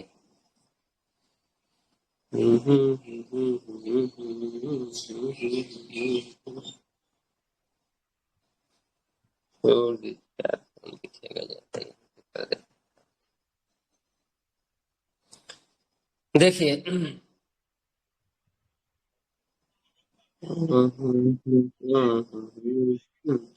हम दूसरा अगर एमएसएमई में जाते हैं, एमएसएमई में, ठीक है, तो एमएसएमई को सहायता और मेक इन इंडिया को आगे बढ़ाने के लिए 1 करोड़ से अधिक पंजीकृत एमएसएमई अभी वर्तमान में है, ठीक है। 1 करोड़ से अधिक, कितना, 1 CR कह रहा है। 7.5 करोड़ को रोजगार दे रहा है, 7.5 करोड़ लोगों को रोजगार दे रहा है, सब बजट में दिया हुआ था, मेंस में बहुत काम आएगा, ठीक है। 1 करोड़ से अधिक पंजीकृत, हम सिर्फ पंजीकृत की बात कर रहे हैं। 1 करोड़ से अधिक पंजीकृत एमएसएमई है जो 7.5 करोड़ लोगों को रोजगार दे रहा है। साथ ही विनिर्माण क्षेत्र में, विनिर्माण मतलब कि जो दोबारा निर्माण करते हैं चीजों को, उसमें 36% एमएसएमई का योगदान है। 36%, 36, और निर्यात में 45% जो है योगदान है। तो एमएसएमई कितना इंपॉर्टेंट है पता चल गया होगा। सेकंड इंजन हमारा यही था। 1 करोड़ पंजीकृत एमएसएमई है, 7.5 करोड़ से अधिक जो है लोगों को रोजगार दे रहा है। विनिर्माण में 36% और निर्यात में 45% एमएसएमई योगदान कर रहा है। इसको हम विवाद से विश्वास की तरफ ले जाना चाह रहे हैं एमएसएमई सेक्टर को। Second engine. हाँ सर इससे जब हम लिख रहे थे सर तो 45 की जगह ना मेरा वहाँ पर 35 लिखा गया था सर, तो वहाँ नंबर काट लेगा फिर। अब उसको दिखेगा तो ठीक है, अब उसको याद होगा तब ठीक है, अगर नहीं याद होगा नहीं दिखेगा तो फिर गए आपका सही है। समझ रहे हैं ना, दोनों चीज है, ध्यान रखिएगा। चलिए इसके लिए पहला, अब एमएसएमई के लिए हम लोग क्या करेंगे। एमएसएमई के लिए अभी तो एमएसएमई का प्लेज आपको समझा दिया कि एमएसएमई की क्या क्षमता है, भारत में क्या स्थिति है कि 1 करोड़ से पंजीकृत है, 7.5 करोड़ को रोजगार दे रहा है, 45% विनिर्माण निर्यात में 45% और 36% विनिर्माण में योगदान दे रहा है। पहला हम पढ़ेंगे सूक्ष्म उद्यमी के लिए क्रेडिट कार्ड। ठीक है, सूक्ष्म यानी micro small medium enterprises, M वाला जो है माइक्रो सूक्ष्म उद्यमी है, इसके लिए स्मार्ट मतलब क्रेडिट कार्ड। ये क्रेडिट कार्ड जो होगा आपका, ठीक है, क्रेडिट कार्ड, ये क्रेडिट कार्ड क्या होगा 5 लाख तक, ठीक है ध्यान रखिएगा, 5 लाख तक आपको ये देगा, 5 लाख की सीमा तक जो है आपको ऋण प्रदान करेगा। और ये 1 साल में फर्स्ट ईयर में कम से कम सरकार टारगेट रखी है कि 10 लाख कार्ड जारी करें, यानी 10 लाख व्यक्ति को हम कार्ड जारी करें। ठीक है, और एक कार्ड पे मैक्सिमम कितना, तो 5 लाख तक ऋण मिल सकता है। और पहला साल में 10 लाख कार्ड जारी करना है। किसको करना है, तो माइक्रो यानी सूक्ष्म उद्यमी के लिए, ताकि छोटा छोटा उद्यम शुरू किया जाए। इसमें किसी को दिक्कत पहला वाला स्टेटमेंट में? अरे बोलिए ना, दिक्कत की नहीं दिक्कत, नहीं समझ में आया कि बोले हम? एक बार और समझिए। आ गया समझे ना। चलिए और दूसरा वाला स्टेटमेंट की तरफ चलते हैं। जो पहला बार उद्यमी बनेगा, जैसे हम अगर जवान लोग हैं, नया लोग हैं, 18 वर्ष उम्र है, 20 वर्ष उम्र है, तो हम सोचेंगे पहला बार हम चलते हैं, पहली बार हम क्या करते हैं, ये करते हैं मतलब उद्योग धंधा शुरू करते हैं एमएसएमई के लिए। ठीक है, एमएसएमई में छोटा छोटा उद्योग जो है ये हम शुरू करते हैं। तो पहला बार यदि हम करते हैं तो इसके लिए अलग योजना है। क्या योजना है कि वुमेन है मतलब महिला है, मान लीजिए ये एससी है, ये एसटी है, तो महिला एससी एसटी इस सब के लिए जो है 5 लाख लोगों के लिए, कितने लोगों के लिए, वहां 5 लाख रुपया था, यहाँ ध्यान रखना 5 लाख लोगों के लिए योजना लाया जाएगा। और इस योजना के तहत 5 लाख लोग हैं जो पहला बार करेंगे, तो ये फैक्ट्री के चलाएंगे, एमएसएमई जो है शुरू करेंगे उद्योग धंधा, उसके लिए 5 साल में 5 लाख लोग और 5 साल 5 ईयर में 2 करोड़ तक ऋण देना है। समझ गए, समझ में आ गया? वुमेन एससी एसटी इस सब के लिए जो 5 लाख लोग होंगे ऐसे, इसको 5 साल में 2 करोड़ तक ऋण देना। अब तीसरा की तरफ चलते हैं, ये सब एमएसएमई के लिए है। ठीक है, यही सब आप एडुटेरिया पढ़िएगा, कुछ पढ़िएगा, यही सब लाइन अगर नहीं लिखा मिले तो फिर कहिएगा। ठीक है, और ये नोट्स जब बजट आया था उसी टाइम मेरा बन गया था। चलिए अब नेक्स्ट पे चलते हैं कि श्रम सघन क्षेत्र के लिए क्या उपाय किया गया है। यानी श्रम सघन क्षेत्र का मतलब हमारे बिहार यूपी जैसा लोग कहते हैं ना, हम लेबर प्रोड्यूसर है, लेबर का फैक्ट्री है हमारे पास इतना न ज्यादा लोग हैं, इतना न ज्यादा श्रम करने वाले लोग। श्रम मतलब होता है लेबर, सघन मतलब होता है कि नजदीक नजदीक, ऐसा क्षेत्र जहाँ नजदीक नजदीक जो मजदूर रहते हो, आप आइडिया लगा सकते हैं। ठीक है, तो एक तरह से कहिए बिहार यूपी इस सब वाला इलाका के लिए हम क्या करेंगे, तो इसके लिए पहला चीज है बजट में कि फुटवेयर और लेदर क्षेत्र पर फोकस किया जाएगा। तो फुटवेयर और लेदर क्षेत्र समझ गए होंगे। ठीक है, फुटवेयर क्या कहते हैं, चप्पल को ना, हाँ? वैसा फुटवेयर उद्योग धंधा को स्थापित करना जहाँ पर मतलब उसके लिए ये मान्यता नहीं रखे कि कच्चा माल है, लेबर है, जैसे इलेक्ट्रॉनिक उद्योग कहीं भी स्थापित किया जा सकता है ये तो सब। उसको फुटवेयर बोलते हैं। नहीं सर, हम पूछ रहे हैं, नहीं तो हम हमको फुटवेयर पता पूछे नहीं। ना, फुटवेयर, अरे चप्पल जूता महाराज भक्त। तो हम तो एक लाइन में बोल दिए फुटवेयर मतलब कि चप्पल होगा। तो ये अपने इंग्लिश पढ़ने लगे वो अलग वाला। ये जूता ठीक चप्पल, है, हाँ पैर में पहनने वाला जो भी चीज आएगा, जूता चप्पल सेल्डिंग, और क्या क्या आप लोग पहनते हो, बूट स्लीपर, और क्या पहनते हैं वो अरे सब। भाई कहिए ना, बोलिए फुटवेयर जूता अरे चप्पल फुट मतलब हिंदी हो गया पे इंग्लिश उसका, वेयर मतलब पहनना, तो इतने क्या सोचना है कि आप श्रम क्या क्या बोल दिए। चलिए लेदर समझते हैं, लेदर मतलब चमड़ा, बात खत्म। तो इस पे फोकस किया जाएगा हमारे यूपी बिहार जहाँ पर जनसंख्या ज्यादा है, झारखंड ऐसे में। इससे क्या होगा, पहला पॉइंट याद रखिए, 22 लाख रोजगार, ठीक है, 22 लाख रोजगार पैदा लेगा, ठीक है, 4 लाख करोड़, 4 लाख सर करोड़। एक मिनट हाँ सर, बोलिए। तब से मेरे दिमाग में आ रहा है।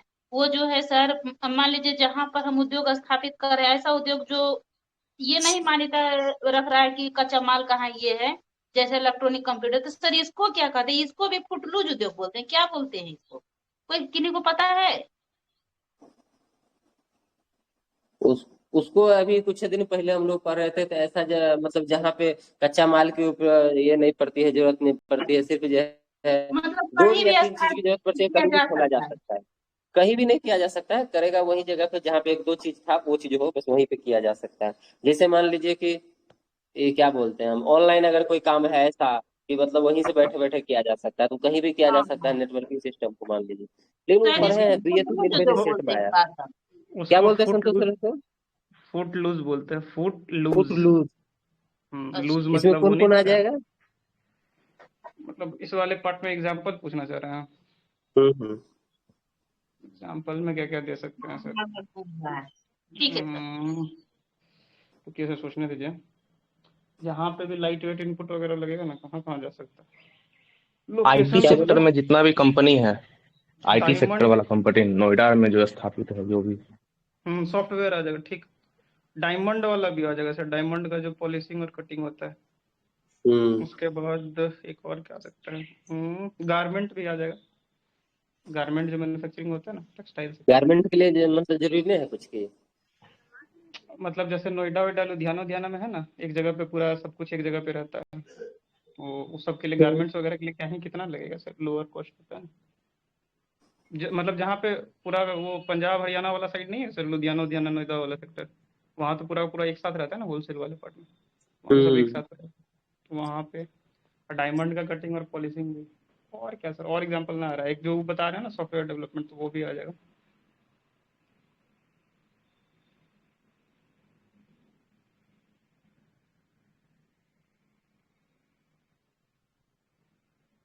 बोलिए सर, सब खामोश हो गए।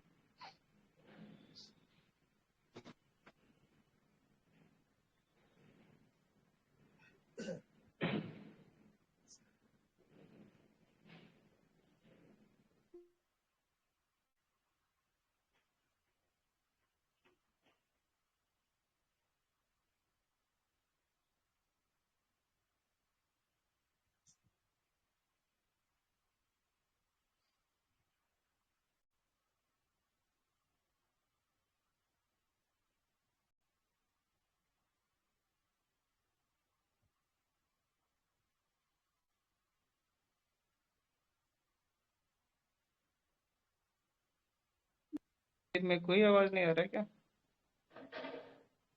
नहीं, मेरे को भी नहीं आ रहा ना बस। हमको लगा कुछ बोल रहे थे ना, मेरा नेटवर्क इशू।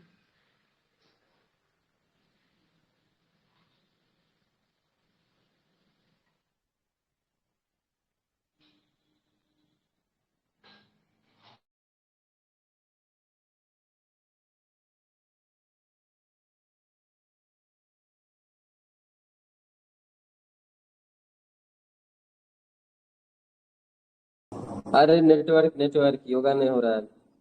हम नहीं जाते हैं योगा करने, हमको कोई दिक्कत नहीं। एक सेकंड, फिर बंद होगा।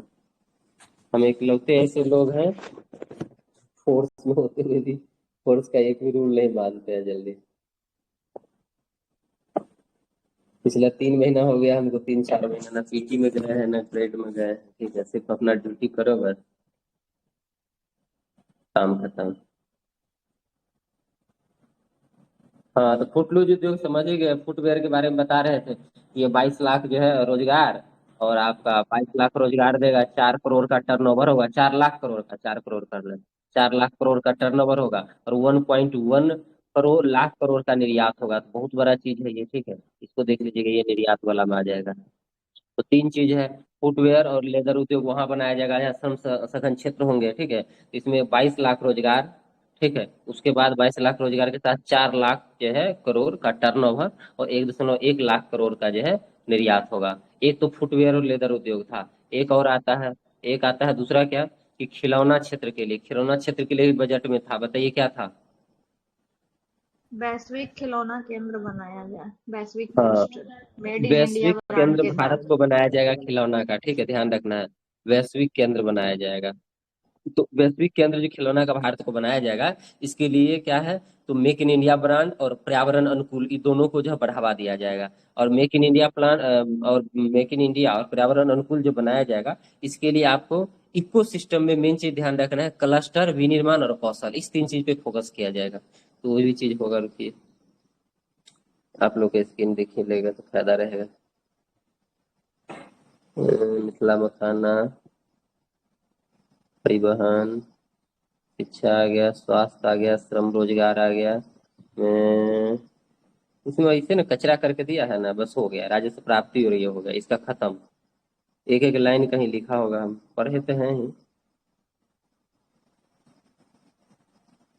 इसमें सिर्फ स्वनिधि कृषि अटल। बताया है सर, कृषि बताया, उसके बाद फिर कुछ बताया ही नहीं है, मतलब तीनों अच्छा, छोड़ ये नहीं दिया है। बताया तो हमारे पास है ना, अपने इसीलिए हम इसका नहीं देख रहे हैं, अपने मन से बोले जा रहे हैं, ठीक है। तो हो गया खिलौना क्षेत्र वाला, समझ गए आप लोग। खिलौना क्षेत्र वाला समझ गए। तीसरा चलते हैं, खाद्य प्रसंस्करण के लिए बिहार में राष्ट्रीय खाद्य प्रौद्योगिकी संस्थान की जो है स्थापना किया जाएगा। खाद्य प्रसंस्करण के लिए, खाद्य प्रसंस्करण के लिए पता होगा बिहार सबसे ज्यादा इंपॉर्टेंट है। तो बिहार में राष्ट्रीय खाद्य प्रौद्योगिकी संस्थान की स्थापना, और इससे क्या होगा, किसान की आय में वृद्धि होगी और युवा को क्या मिलेगा, किसान की तो आय में वृद्धि होगी, क्योंकि उसका कच्चा माल का प्रसंस्करण होगा, यानी नया उत्पाद बनाया जाएगा, नया क्या, उसी को मतलब ये किया जाएगा। तो उसके युवा को क्या मिलेगा, युवा को कौशल प्रशिक्षण, उद्यमशीलता और रोजगार के अवसर मिलेंगे, ठीक ये चीज। हाँ,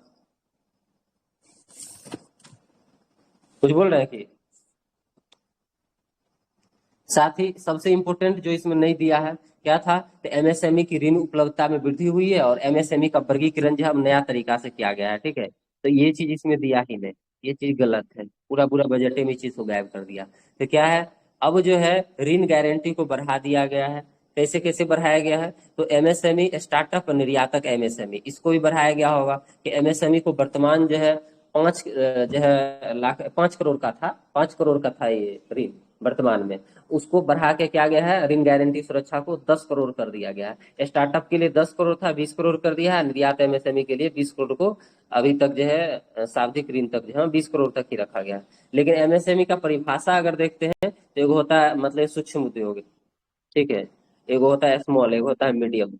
ये समझ जाइएगा आप लोग की परिभाषा में, आप लोग को पता होगा, एक होता है निवेश, ठीक है, और एक होता है आपका टर्नओवर, यानी कितना जो है वार्षिक टर्नओवर है, पूरा लेन देन कितने है इसका, तो टर्नओवर। तो निवेश वाला में टर्नओवर में पहले जो था और अभी जो है वर्तमान में परिभाषा बदल दिएगा, तो बदल का आपको देखिएगा, निवेश 2.5 करोड़ का हो, ढाई याद रहेगा, 2.5 करोड़, 25 करोड़ और 125 करोड़, 125। याद रहेगा, 2.5, 25, 125। ये मानिए 25, 25, 25 लिखल है, नीचे वाला में एक पहले लगा देंगे, ऊपर वाला में दशमलव बैठा देंगे, तो 2.5 करोड़, 25 करोड़, 125 करोड़, इतना का निवेश होना चाहिए। माइक्रो में, मीडियम में, और मतलब माइक्रो में, स्मॉल में, मीडियम में। लेकिन टर्नओवर कितना होना चाहिए, इसका सीधे सीधे क्या गुना करते जाएंगे, 4 गुना करते जाएंगे। तो 2.5 को 4 से अगर गुना करते हैं तो कितना आएगा, 10 करोड़ का टर्नओवर। 25 को 4 से करते हैं तो 100 करोड़, कितना टर्नओवर। 125 को 4 से अगर गुना करते हैं तो कितना आएगा, 500 आएगा। तो 500 करोड़ का टर्नओवर, याद रहेगा। Yes sir. हाँ, नहीं याद रहेगा। यानी जो सूक्ष्म उद्योग है, मध्यम उद्योग है, स्मॉल उद्योग है, मध्यम उद्योग है, सबके लिए निवेश और टर्नओवर को बदला गया है। तो निवेश कितना किया गया है, तो स्मॉल वाला जो है, मीडियम वाला, मतलब स्मॉल वाला जो है, स्मॉल कहते हैं, माइक्रो वाला जो है, माइक्रो वाला के लिए 2.5 करोड़ है निवेश। मतलब हेलो, हाँ, कब तक आपका वो प्रोग्राम है वहाँ जो खेल चल रहा है।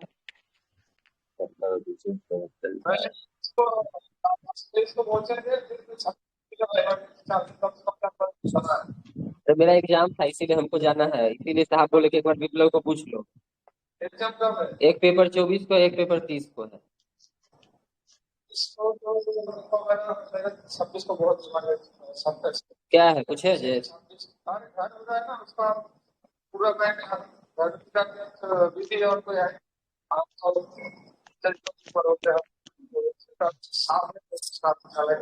अच्छा ठीक है, आप आइए, पहला वाला एग्जाम हो जाएगा, देखते हैं, आइए। पहला वाला छोड़ रहे हो तो मैं 30 को आ गया। अच्छा आइए आइए, आप यहाँ आइए ना बटालियन, कुछ बतियाते हैं। बटालियन आइए तो बतियाते हैं।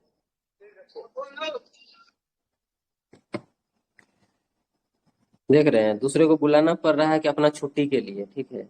ऐसा नौकरी कर रहे हैं, क्या ही चल रहा है जिंदगी में यार। ठीक है, तो इसका देख लीजिएगा आप लोग, ठीक है। इस कोई दिक्कत की बात नहीं। स्टार्टअप के लिए एक निधि कोष बनाया जा रहा है, जिसके 10,000 करोड़ का होगा। ये भी पढ़ लीजिएगा आप लोग, मिलेगा। यहाँ नहीं दिया हुआ है तो ये भी आपको देख लीजिएगा, बाकी परिभाषा आपको याद रह जाएगा। तो दो इंजन खत्म, एमएसएमई भी खत्म। तीसरा इंजन है लोगों में निवेश। लोग में निवेश, लोग मतलब होता है आदमी, ठीक है। ईंधन में एक निवेश पर है ना, तो इनमें तो लोग में निवेश होगा। उसके बाद और किस किस में निवेश होगा? अर्थव्यवस्था में निवेश होगा, या लोग में? दो ही चीज, और कहीं निवेश होता है क्या? एक तो लोग में, एक लोग मतलब आदमी, ठीक है, व्यक्ति। और एक अर्थव्यवस्था में। और कहीं निवेश हो सकता है? अर्थव्यवस्था में तो सब ना आ जाएगा, कहाँ बचेगा? ठीक, कुछ नहीं बचेगा। चलिए, अब इसी को हम लोग बढ़िया से देख लेते हैं, ठीक है। तीसरा इंजन आपका निवेश था। पहला आपका था कृषि हो गया, दूसरा था एमएसएमई हो गया, तीसरा है निवेश वाला। तो निवेश वाला में हम लोग देखते हैं क्या है, तो लोग में निवेश। लोग मतलब व्यक्ति, व्यक्ति मतलब अब चलते हैं। पहला चीज क्या है कि सबसे पहले हम बच्चा से चलेंगे, तो सक्षम आंगनबाड़ी और पोषण 2.0 लाया गया है। तो सक्षम आंगनबाड़ी और पोषण 2.0, उसी पीडीएफ को खोल दिया जाए क्या? स्क्रीन शेयर है तो, ताकि आप लोग को कुछ समझ भी आएगा। रुकिए एक सेकेंड, कहाँ भेजे थे? विकास सर, विकास सर आप डालिए टेलीग्राम पे। व्हाट्सएप भेज दो ना। हाँ हाँ हाँ।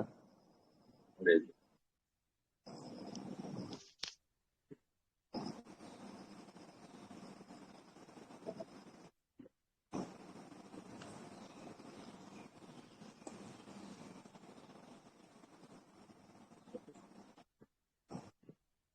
ये वाला अगर जिनको समझ नहीं आ रहा होगा, इसको डाउनलोड कर लीजिए, ठीक है।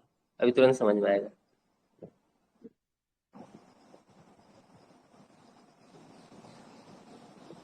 खाली मेरा भाषा लिखा होगा तो हो सकता है थोड़ा सा दिक्कत आ जाए, दिक्कत आ जाए। खोलने दो जी, क्या कर रहे हैं जी?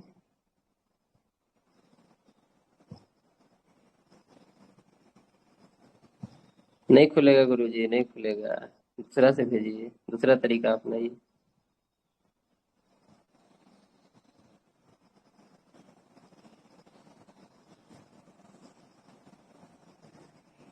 दूसरा तरीका अपनाइए, नहीं खुल रहा है।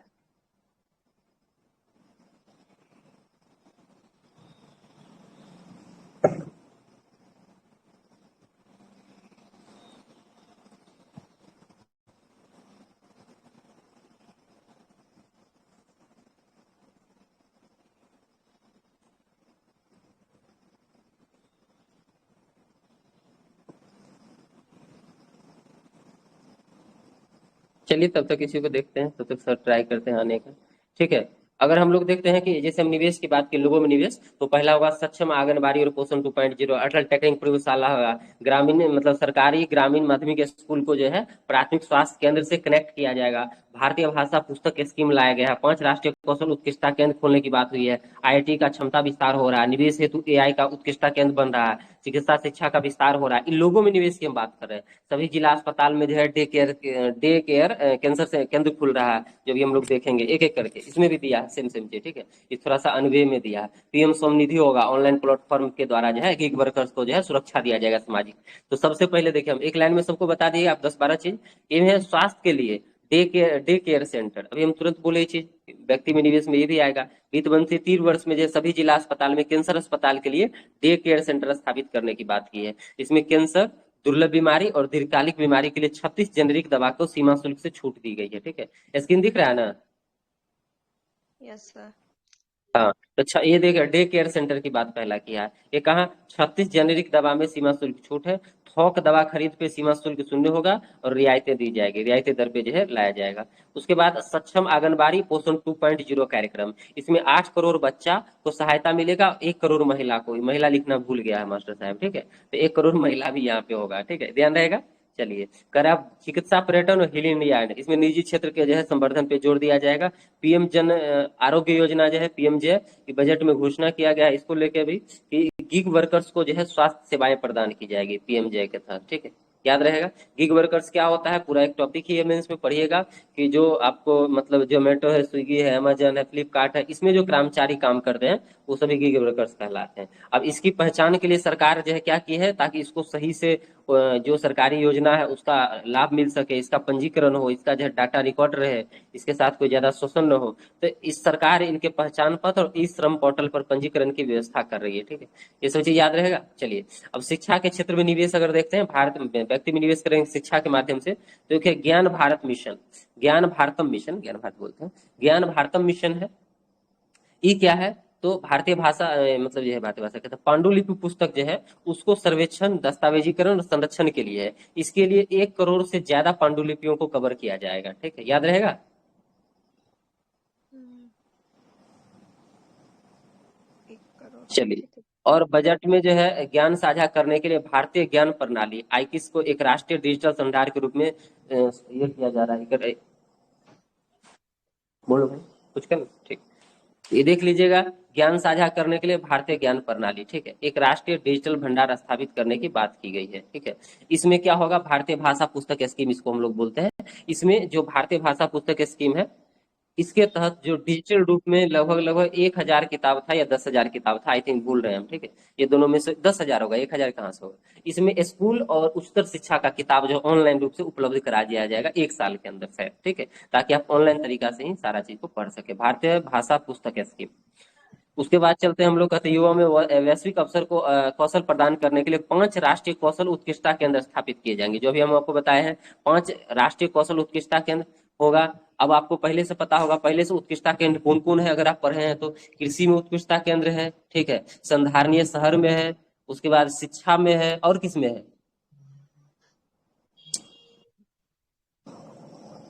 बताइए बताइए बताइए, किसी को याद है।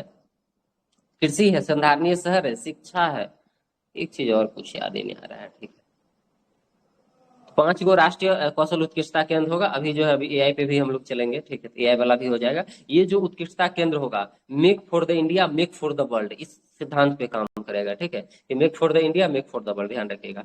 और उसके बाद आईआईटी क्षमता विस्तार की बात करते हैं तो 2015 के बाद आईआईटी जो है उसके बेसिक इंफ्रास्ट्रक्चर और बुनियादी ढांचा में विस्तार किया जाएगा।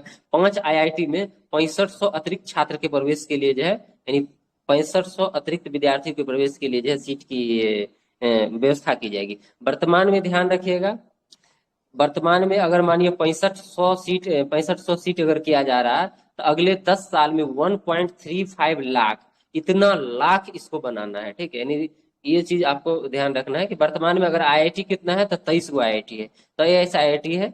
5 आईआईटी में 6500 अतिरिक्त छात्र के प्रवेश को जो है इस योजना में रखा गया है कि अतिरिक्त प्रवेश करवाया जाएगा। 2000 जो है मतलब अगले 10 साल में हमको क्या करना है, 1.35 लाख जो है इतना विद्यार्थी को प्रवेश करवाना है।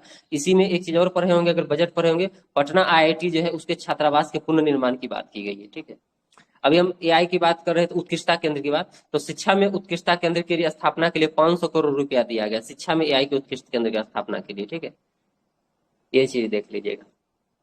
अटल टिकरिंग प्रयोगशाला, ये भी बजट को लाइन बाय लाइन लिखा है लेकिन छोड़ दिया है कुछ कुछ, कोई बात नहीं।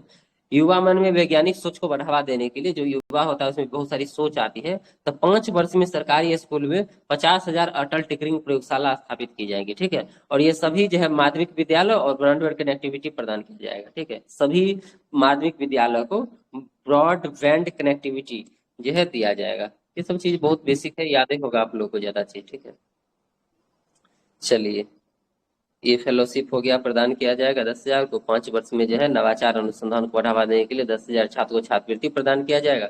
ये सब यादें रहेगा। स्कूल और उच्च शिक्षा के लिए भारतीय भाषा में पुस्तक उपलब्ध कराने हेतु भारतीय भाषा पुस्तक योजना, जो ऊपर ही आप आपको बता दी, ये होगा। ठीक है, और 10,000 को जो है छात्रवृत्ति दिया जा रहा है, और 10,000 को आईआईटी और आईआईएससी प्रौद्योगिकी में अनुसंधान के लिए फेलोशिप दिया जा रहा है। ये तीनों अगर याद रहे तो ये ठीक है।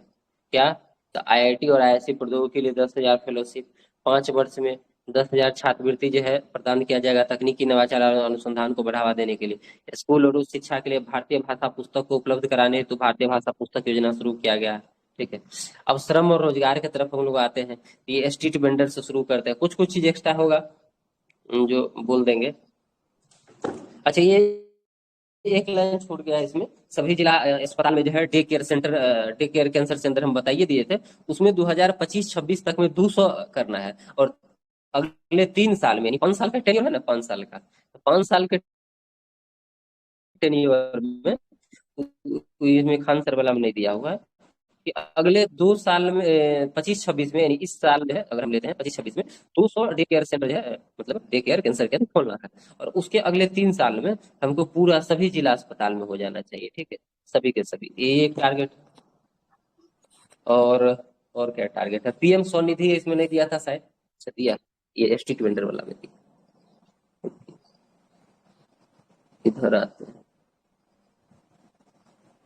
स्ट्रीट वेंडर को कफाई, मतलब जो स्ट्रीट वेंडर किसको कहते हैं? जब आप जाते हैं रोड पे और रोड के किनारे में ठेला लगा के थोड़ा सा छोटा सा दुकान खोल के कोई कुलचा बेच रहा है, कोई मतलब क्या बोलते हैं उसको, गोलगप्पा बेच रहा है, कुल्फी बेच रहा है, ऑमलेट बेच रहा है, तो स्ट्रीट वेंडर इस टाइप के लोग होते हैं। इसको भी जो है बिजनेस करने के लिए पैसा चाहिए, नहीं इसको भी पैसा की जरूरत होती है।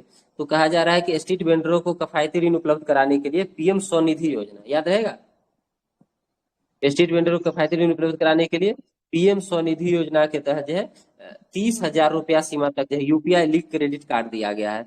आप लोग जो है कभी गए होंगे, एनसीआर का इलाका कभी घूमे होंगे दिल्ली का, तो देखे होंगे कि कनॉट प्लस शहर में जाइएगा तो बगल में जो है वो बेचते रहता है मोमोज और उसके नीचे में बोर्ड लगल होगा, कुछ नहीं, एक ऐसे स्टोर लगा रखा है, उससे मोमोज बेच रहा है, ठीक है, कुछ नहीं उसके पास, एक स्टोव है, अच्छा बस खाली मोमोज बना के इसे खुले में बेच रहा है। और उसके नीचे मोदी जी का इतना बड़ा बैनर लगा हुआ है बड़का वो, और उसमें यही चीज लिखा हुआ है, ठीक है, कि ये यूपीआई लिंक जो है दुकान है, इसमें जो क्रेडिट कार्ड जो है सरकार प्रदान की है और वो जो है उनको ऋण दी है इस बिजनेस करने के लिए, ठीक है। तो इस लेवल पे चलते प्रचार चलता है, ठीक है, मोदी जी का, समझ जाइएगा। तो वहां हम जब थे जिस टाइम, तो उसी टाइम से ही चल रहा था। अभी भी बजट में दिया है कि उसको अभी 30,000 रुपया तक सीमा कर दिया गया यूपीआई का क्रेडिट कार्ड। चलिए, पहली बार उद्यम शुरू करने वाले 5 लाख महिलाओं, अनुसूचित जाति अनुसूचित जनजाति को 2 करोड़ रुपया तक ऋण प्रदान करने की योजना है, जो हम आपको पहले ही बता दिए थे ये चीज ना, वही चीज है, ये फिर रिपीटेड हुआ है इधर से उधर में। उसके बाद चलते हैं हम लोग, शहरी श्रमिकों की आय जो है, शहरी श्रमिकों की आय में सुधार करने के लिए सामाजिक आर्थिक उत्थान के लिए एक अन्य योजना लागू किया जाएगा, ठीक है, बहुत सारी योजनाएं हैं जिसको लागू किया जाएगा। एक चीज नहीं दिया, ऑनलाइन प्लेटफॉर्म के लिए गिग जो कामगार थे वहां पे जो दिया है 1 करोड़ को सामाजिक सुरक्षा प्रदान की जाएगी, ठीक है। तो उसमें दिया था 1 करोड़, लिखा नहीं था साल सिर्फ उसमें, 1 करोड़ होगा, ठीक है, दिया तो था, बाकी संख्या नहीं लिखा। ऊर्जा के क्षेत्र में देखते हैं तो अपने जीएसडीपी का जो है, जीएसडीपी कहने का मतलब क्या हुआ? ग्रॉस स्टेट डोमेस्टिक प्रोडक्ट, क्या बोले? ग्रॉस स्टेट डोमेस्टिक प्रोडक्ट, पूरा ठीक है, राज्य राज्य में का जो जीडीपी उत्पादित होता है होने उसी वाले को वस्तु जीएसडीपी और बोलते सेवाओं का। हैं। जिला का जीडीपी होता है उसको क्या बोलते हैं? जिला का जीडीपी को, ये राज्य का जीडीपी था, जिला का जीडीपी को क्या बोलते? डीजीडीपी बोल देंगे, और क्या, डिस्ट्रिक्ट ग्रॉस डोमेस्टिक प्रोडक्ट। क्या बोल देंगे? डीजी डीजीडीपी, ग्रॉस, ये डिस्ट्रिक्ट ग्रॉस डोमेस्टिक प्रोडक्ट, कितने डीजीडीपी। तेजस्वी लोग हैं मेरे पास, कितने तेजस्वी लोग हैं, कुछ भी है, उसको डीडीपी बोलते हैं, डिस्ट्रिक्ट डोमेस्टिक प्रोडक्ट, ठीक, ध्यान रखिए। इसको जीएसडीपी बोलते हैं, उसको तो पता है जी जीडीपी बोलते हैं, एक बार मिला अच्छा, लीजिए आपको विश्वास। जीडीपी वो। हाँ, चलिए, तो ये जीएसडीपी जो होगा, हर राज्य अपने 5% अतिरिक्त उधार लेने की अनुमति दी जाएगी, वो किस लिए? बिजली वितरण में सुधार करने के लिए, ठीक है, ताकि एनर्जी वाला सेक्टर ठीक रहे। छोटे मॉलिक्यूलर रिएक्टर जो है, स्मॉल, ऐसे क्या बोलते हैं, एसएमआर था इसका नाम ना, हाँ एसएमआर जो है, इसके लिए छोटे मॉलिक्यूलर रिएक्टर के लिए 20,000 करोड़ रुपया का परिव्यय किया जाएगा, परमाणु ऊर्जा मिशन शुरू करने के लिए दिया है। लघु model reactor, small model reactor जो है, छोटे परमाणु रिएक्टर होते हैं जो आमतौर पे 300 मेगावाट बिजली से जो है कम बिजली का उत्पादन करते हैं। इसको एक बार देख लीजिएगा। फिर चल गया फोकस उत्पादन योजना। फोकस उत्पादन योजना वही जो हम ऊपर में आपको बता दिए कि चमड़े में जूते और ये जो है जूता और चमड़ा के लिए जो है था ना, ऊपर में हम लोग जो पढ़े थे अभी, ठीक है, फुटवेयर। फुटवेयर और लेदर उद्योग, तो 2.2 मिलियन दिया है ना, इतना रोजगार, 4 ट्रिलियन का जो है कारोबार, 1.1 ट्रिलियन का जो है निर्यात। वही बात, टिकाऊ खिलौना और विनिर्माण योजना बताए, पारिस्थितिक तंत्र के विकास के लिए उच्च गुणवत्ता वाले, ठीक है, टिकाऊ खिलौना बनाने के लिए मेक इन इंडिया ब्रांड बनाना है, ठीक है, वही चीज है। राष्ट्रीय विनिर्माण मिशन, सौर सेल, ईवी बैटरी और उच्च वोल्टेज, इसको ध्यान देना है, ठीक है, इसमें तो बिहार विशेष पे आ गया, इसका बजट का इतना ही चीज था, लेकिन इतना से काम नहीं चलेगा। अब एक्स्ट्रा जो हम बताते जाते हैं सुनते जाइए। और अभी तक हम जो चल रहे थे वो लोगों में निवेश की बात कर रहे थे, अर्थव्यवस्था में निवेश की बात ही नहीं की है अभी तक। अब अर्थव्यवस्था में अगर हम निवेश की बात करते हैं, लोग के साथ साथ अर्थव्यवस्था में निवेश करना पड़ेगा ना। अर्थव्यवस्था में निवेश करते हैं तो पहला अवसंरचना में सार्वजनिक निजी भागीदारी, ठीक है। अवसंरचना मतलब समझ रहे होंगे, बेसिक इंफ्रास्ट्रक्चर एक तरह से समझ लीजिए। अवसंरचना के निर्माण में पीपी मॉडल, अगर ठीक है पीपी मॉडल, इसके लिए 3 वर्षीय पाइपलाइन योजना एक लाया गया, एक ये हो गया।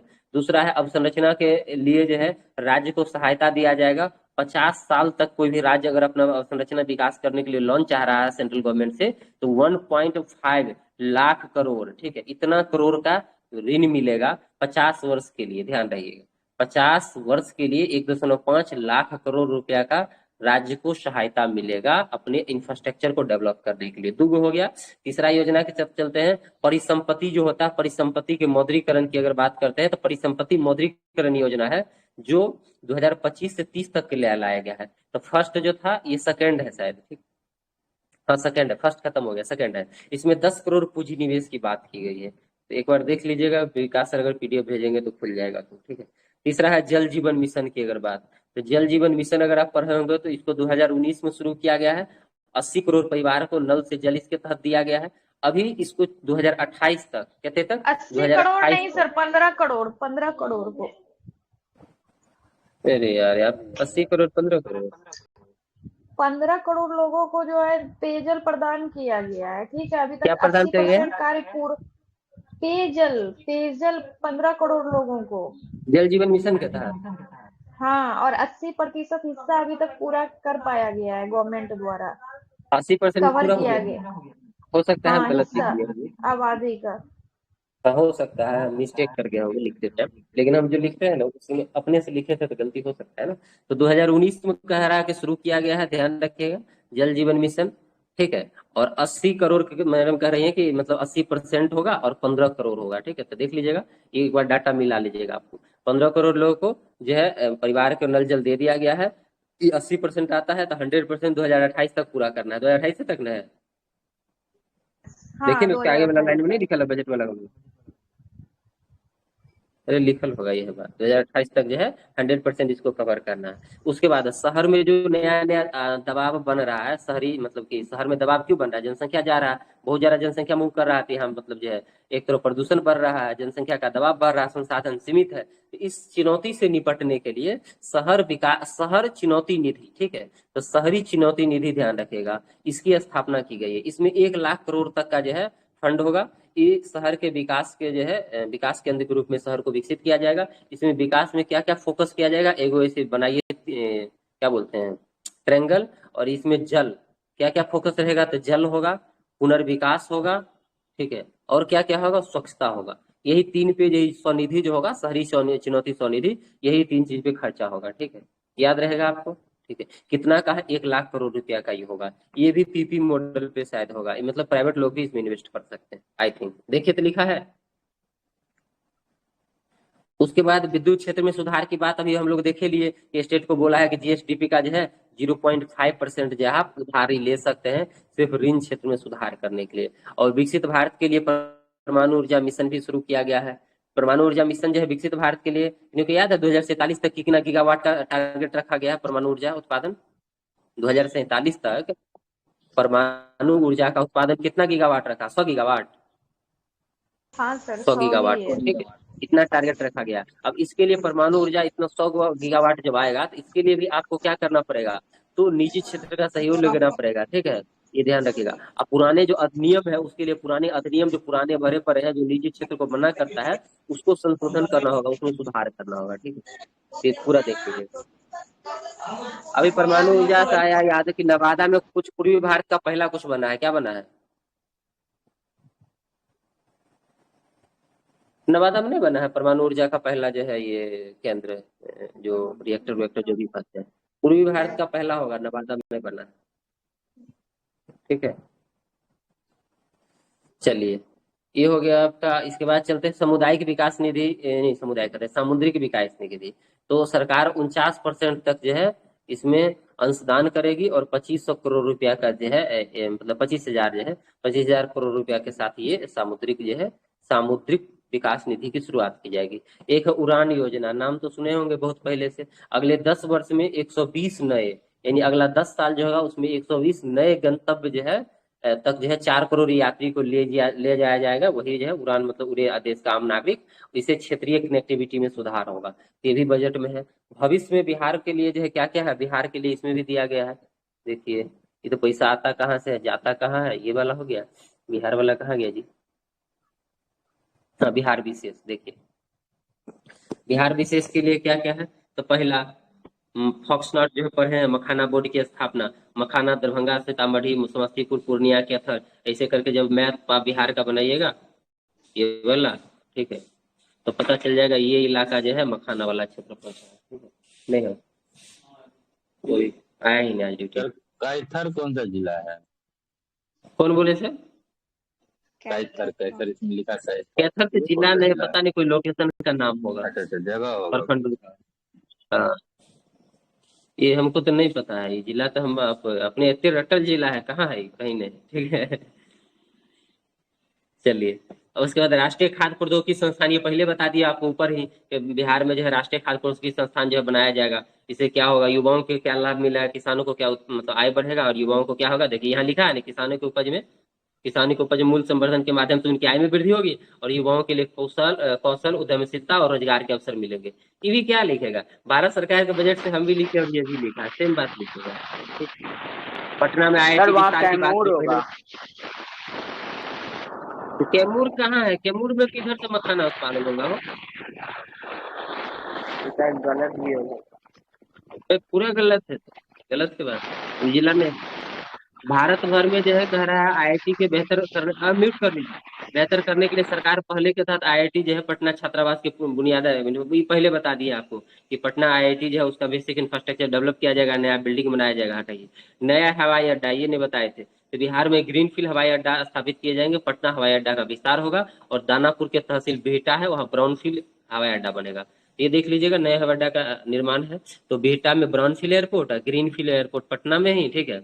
और मिथिलांचल आपका जो है, मिथिलांचल में पश्चिमी कोसी नहर हो जाएगा। एरिया पश्चिमी कोसी नहर परियोजना जो है इसकी वित्तीय सहायता प्रदान की जाएगी। सुपौल, सहरसा, मधेपुरा, दरभंगा, मधुबनी, मिथिलांचल क्षेत्र में 50,000 हेक्टेयर भूमि को पश्चिमी कोसी नहर के से है लाभ मिलेगा। किसान 50,000 हेक्टेयर भूमि है ना, यहाँ तक सिंचाई पहुंचेगा ताकि किसानों को लाभ मिले। ये कौन कौन क्षेत्र होगा, तो ये जिला दे दिया गया है, ठीक है। पश्चिमी कोसी नहर का अगर मैप पता होगा तो पता होगा। साथ ही यहाँ चीज और नहीं लिखा है, वो बता देते हैं। ये तो अभी तक देख लिए कि बेटा brownfield airport, greenfield airport, Patna IIT का विस्तार देख लिए, पश्चिमी कोसी नहर देख लिए, ठीक है। शिक्षा के लिए एआई केंद्र देख लिए, सब चीज हो गया। स्वामी निधि 2 जो है नहीं लाया है, जो सरकार, बैंक और निजी निवेशक मिलके 1 लाख आवासीय इकाई का निर्माण करेगा, 1 लाख, और इसको जो है ट्रांसफर कर दिया जाएगा जो इसके जो है जरूरतमंद लोगों को, ठीक है।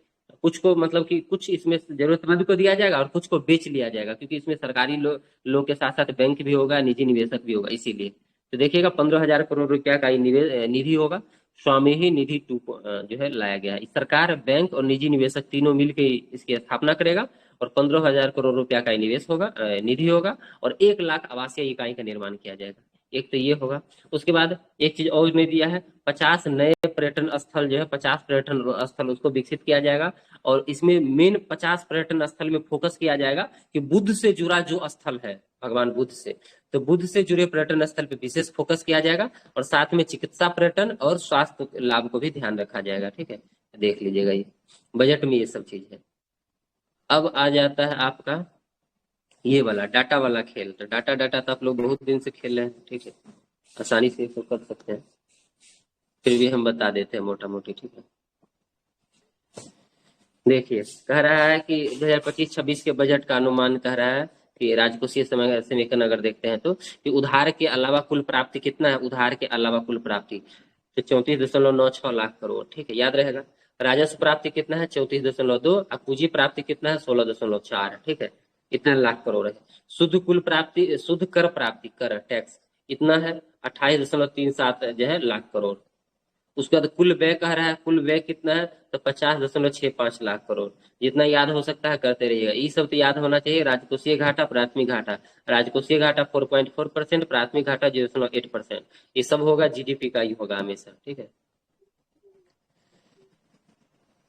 अरे यार, हाँ, ये ज्यादा फोकस है कि रुपया आता कहाँ से है, जाता कहाँ से। इसको कैसे बराबर से याद रखेगा, याद रहेगा। रुपया आता कहाँ से, सबसे ज्यादा रुपया आता उधार और अन्य देनदारी से। यानी हमको कोई संस्थान देती है, IMF है, वर्ल्ड बैंक है, जो भी है, या हम कहीं से कर्जा ले रहे हैं, RBI दे रही है, कुछ भी दे रही है, तो उधार और अन्य देनदारी से हम 24% रुपया ले रहे हैं। इनकम टैक्स जो है उससे 22% रुपया आ रहा है हमारे भारत को। उसके बाद थर्ड लार्जेस्ट है GST और अन्य टैक्स, उससे 18% पैसा आ रहा है। उसके बाद निगम कर से 17% आ रहा है, ठीक है। आप याद रखिएगा तो रह जाएगा। सबसे ज्यादा हम कर्जा खा रहे हैं, उधार और अन्य देनदारी। उसके बाद सबसे ज्यादा टैक्स लगा रहे हैं। उसके बाद GST, कोनो सामान खरीदिए GST। उसके बाद निगम कर, तो 24, 22, 18, 17, ठीक है, हो गया, 4 को याद रहेगा।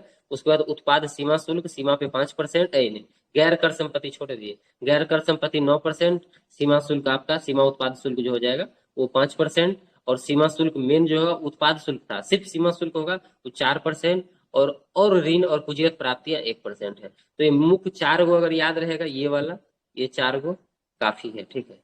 ये चारों याद रहना चाहिए। पैसा आता कहाँ से, और पैसा आपके पास आ गया तो पैसा जाएगा कहाँ, यानी खर्चा कहाँ करिएगा। तो देखिएगा व्यय में कहाँ कहाँ होता है। जब सबसे ज्यादा हम कर्जा लिए थे, ठीक है, लेकिन सबसे ज्यादा कर्जा दे नहीं रहे हैं इस बार, ध्यान रखिएगा। सबसे ज्यादा राज्य के कर और शुल्क में हमको हिस्सा देना पड़ रहा है। राज्य को कर और शुल्कों का हिस्सा 22% है। उसके बाद सेकंड लार्जेस्ट, हम जो कर्जा इतने खाए थे तो ब्याज भुगतान करेंगे ना, तो ब्याज भुगतान कर रहे हैं। थर्ड लार्जेस्ट 16% है। केंद्रीय क्षेत्र की जो स्कीम चल रही है, योजनाएं चल रही है, तो चाहे रक्षा हो, सब्सिडी हो, पूंजीगत व्यय हो, उसमें खर्चा हो रहा है केंद्रीय स्कीम में, ठीक है।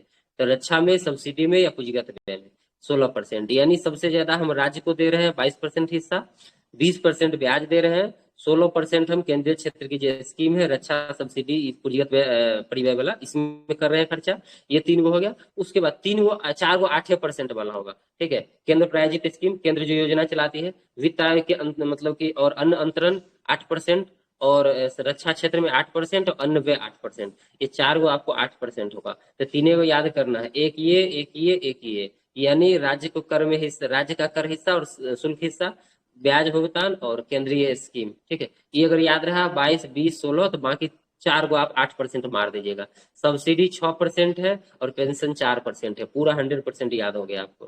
पेंशन 4 बार लीजिए 4%, ठीक है, और सब्सिडी जो है 6 बार लीजिए, 6,000 सब्सिडी दे रहा है रुपया, तो 6% हो गया। बाकी सब 8% हो जाएगा। 20, 22, 16 खाली याद रहे बस। रुपया आता कहाँ से, जाता कहाँ से, ठीक है। ये राजस्व प्राप्ति है, पूंजी प्राप्ति है, राजस्व व्यय, पूंजी व्यय, ये दे दिया गया है, आप देख लेंगे। ये क्या है, तो वास्तविक है इस कलर में, और बजट का अनुमान इस कलर में। उसको संशोधित किया गया है, फाइनेंशियल ईयर भी दे दिया गया है, और बजट का अनुमान है। तो आराम से आपको देखने का मन है तो फुर्सत में बैठ के देखिए, हम नहीं देखते हैं, ठीक है। एक आध को नहीं याद होगा तो कुछ ज्यादा होने वाला नहीं है, ठीक है। राजस्व प्राप्ति है, राजस्व प्राप्ति की दृष्टि से जो है वृद्धि हुआ है राजस्व प्राप्ति, क्योंकि 24-25 में इतना लाख करोड़ रुपया बजटीय अनुमान तक पहुंच गया है, और 23-24 वाला इतना लाख करोड़ था, ठीक है। पूंजीगत प्राप्ति में भी देख रहा है, इसमें भी वृद्धि हुआ था। हमको खाली वृद्धि हुआ यही इंपोर्टेंट था, ये देखना है तो देख लीजिए आप, ठीक है।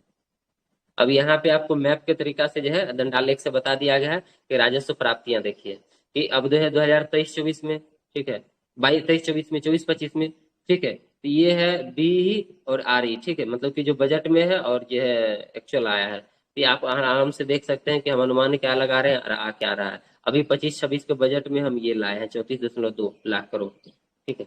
अब देखिए क्या होता है। पूंजीगत प्राप्ति वैसे ही दे दिया है आपको, ठीक है। व्यय पैटर्न बता दिया है। 15 लाख करोड़ रुपया का बजट निर्धारित किया गया पूंजीगत व्यय के लिए, जो संशोधित करके 13.2 लाख करोड़ रुपया कर दिया गया है बाद में। प्रभावी पूंजीगत व्यय जो है 16.3 लाख करोड़ रुपया जो है संशोधित किया गया, पहले 17.1 था। राजस्व व्यय जो है 37 लाख करोड़ रुपया लास्ट में संशोधित किया गया, पहले 34.9 था। ये सब कोई ज्यादा ये नहीं है, अगर आपको याद करना है करिए, डाटा याद रह सकता है तो कीजिए। वही राजस्व व्यय पूंजीगत व्यय हो गया। घाटे की प्रवृत्ति देखा गया है कि हम जीडीपी में कितना % घाटे में है। राजकोषीय घाटा 3.3 रहने का अनुमान है, ठीक है। 24-25 के लिए 3.3 है, ठीक है, यही रहेगा।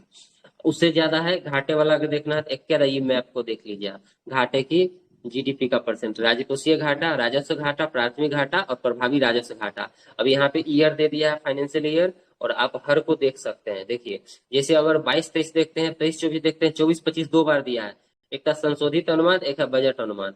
अब देखिए राजकोषीय घाटा कितना है 4.4 बजट अनुमान में, बजट में। राजस्व घाटा कितना है 1.5। प्राथमिक घाटा क्या है देखिए यहाँ लिखा है 0.8, और प्रभावी राजस्व घाटा क्या है देखिए नीचे लिखा है 0.3। ये बजट वाला है। अगर यही संशोधित अनुमान होता तो राजकोषीय घाटा 4.8, राजस्व घाटा 1.9, प्राथमिक घाटा देखिए 1.3 यहाँ से खींच के ले गए ना, और राजस्व प्रभावी राजस्व घाटा 1 तो ये आराम से आप याद कर सकते हैं। वही बात देखिए, वही जो ऊपर भाषा में पढ़े हैं आप, ठीक है, 4.4 4.8 देखिए वही दे दिया है ना, समझ गए आप लोग।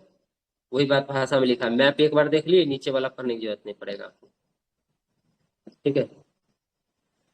अब कुछ कुछ व्यय दे दिया गया है, ये कभी कभी पूछ देता है, तो आप इसको देख लीजिएगा कि प्रमुख मदे में व्यय कौन है, कौन कितना व्यय किया जा रहा है किस सेक्टर में।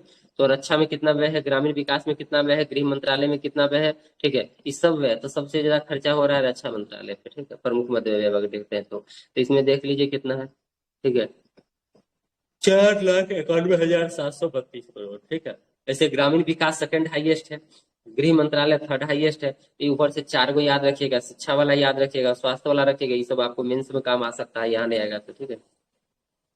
अब बजट के बारे में देख लीजिए, बजट के बारे में ये वाला डाटा जो दरोगा बिहार पुलिस की तैयारी करते हैं उनके लिए भी आया है, ठीक है। क्या है तो भारत का पहला केंद्रीय बजट कब आया था, तो 7 अप्रैल 1860 को जेम्स विल्सन, ठीक है, भारत का पहला केंद्रीय बजट जेम्स विल्सन द्वारा लाया गया था, ठीक है। स्वतंत्र भारत का पहला बजट कब आया, तो 26 नवंबर 1947 को आर के शर्मा भारत के पहले वित्त मंत्री थे इसके द्वारा। हिंदी में बजट पहला बजट कब आया 1955 में। बजट प्रस्तुत करने वाली पहली महिला कौन थी, इंदिरा गांधी 1970 में की थी। ड्रीम बजट भारत का कब था 1997-98 में।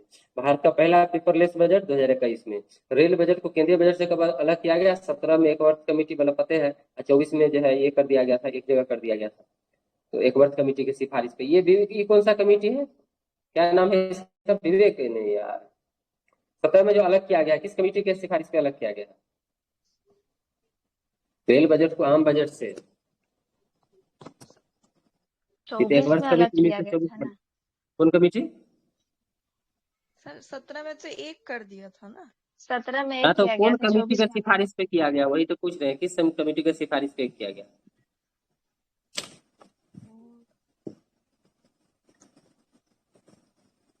शाबाश, बहुत खूब।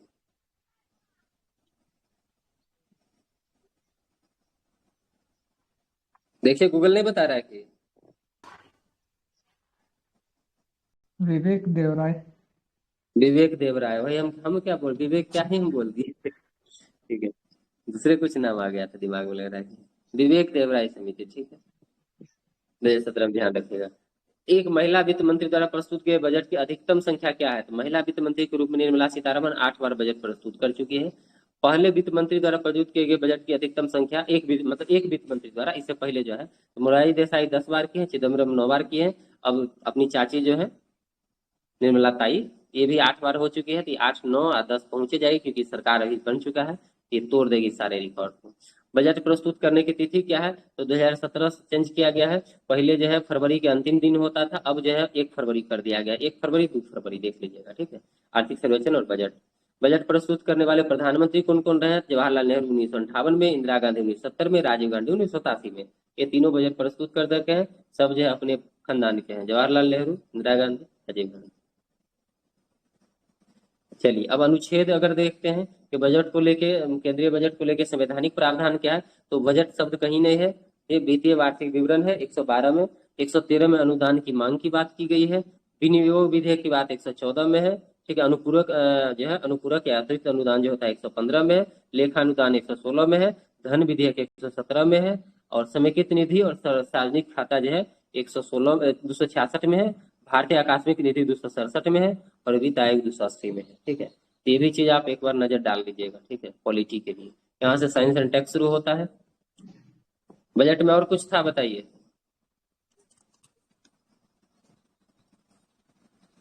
बजट में और कुछ था, ये जो क्या क्या था, क्या क्या था, ये तो ज्ञान भारत मिशन बता दिए, 1 करोड़ पांडुलिपि का डिजिटलीकरण, ठीक है।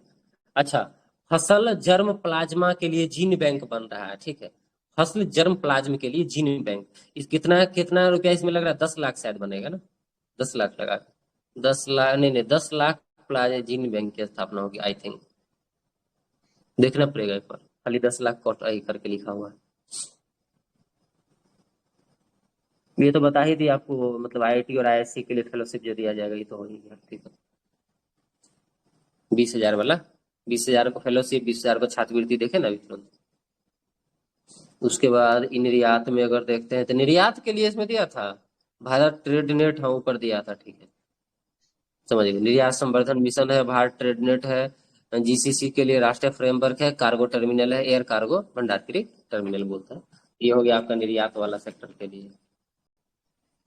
और बीमा क्षेत्र में एफडीआई हम लोग ऊपर पढ़ लिए थे कि 74% से 100% कर दिया गया है, ठीक है, ये हो गया है। और नेफेड वाला भी देख लिए थे कि ये जो है अवसंरचना विकास के लिए कॉर्पोरेट बॉन्ड ला रहा है, जो आंशिक ऋण संवर्धन सुविधा होगा। सेल्फ हेल्प ग्रुप और लोगों के लिए जो है देख लिए थे, लोगों को ऋण दिया जाए। ये नहीं, आज ड्यूटी नहीं आया है, आज इसका छुट्टी है भैया, सब दिन ड्यूटी करेगा तो कैसे चलेगा, हाँ?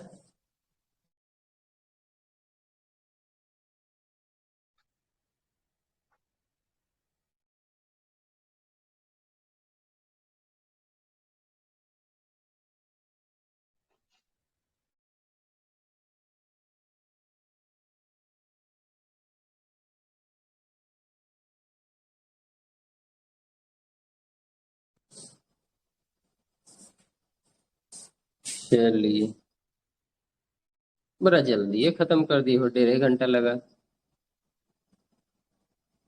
और बजट में कुछ और चीज है क्या? और कुछ नहीं बजट में, बस यही चीज है। लास्ट में पैसा लेन देन वाला खाली याद रखिएगा, बजट में यही मेन चीज है। एमएसएमई का परिभाषा और परिभाषा याद रखिएगा, बाकी हो गया, ठीक है। आर्थिक सर्वेक्षण जहां तक बात है, तो आर्थिक सर्वेक्षण तो पहले हो गया है, ठीक है। उसमें बिहार वाला खाली बचा हुआ है, तो बिहार वाला भी हो जाएगा, कोई दिक्कत की बात नहीं। भारत सरकार का बजट आर्थिक सर्वेक्षण लगभग हो गया है, ठीक है। अब एडिटोरिया अपना देगा, फिर उसको पढ़ लीजिएगा, फिर इसको पढ़ लीजिएगा 4-5 बार, ठीक है, सब हो जाएगा।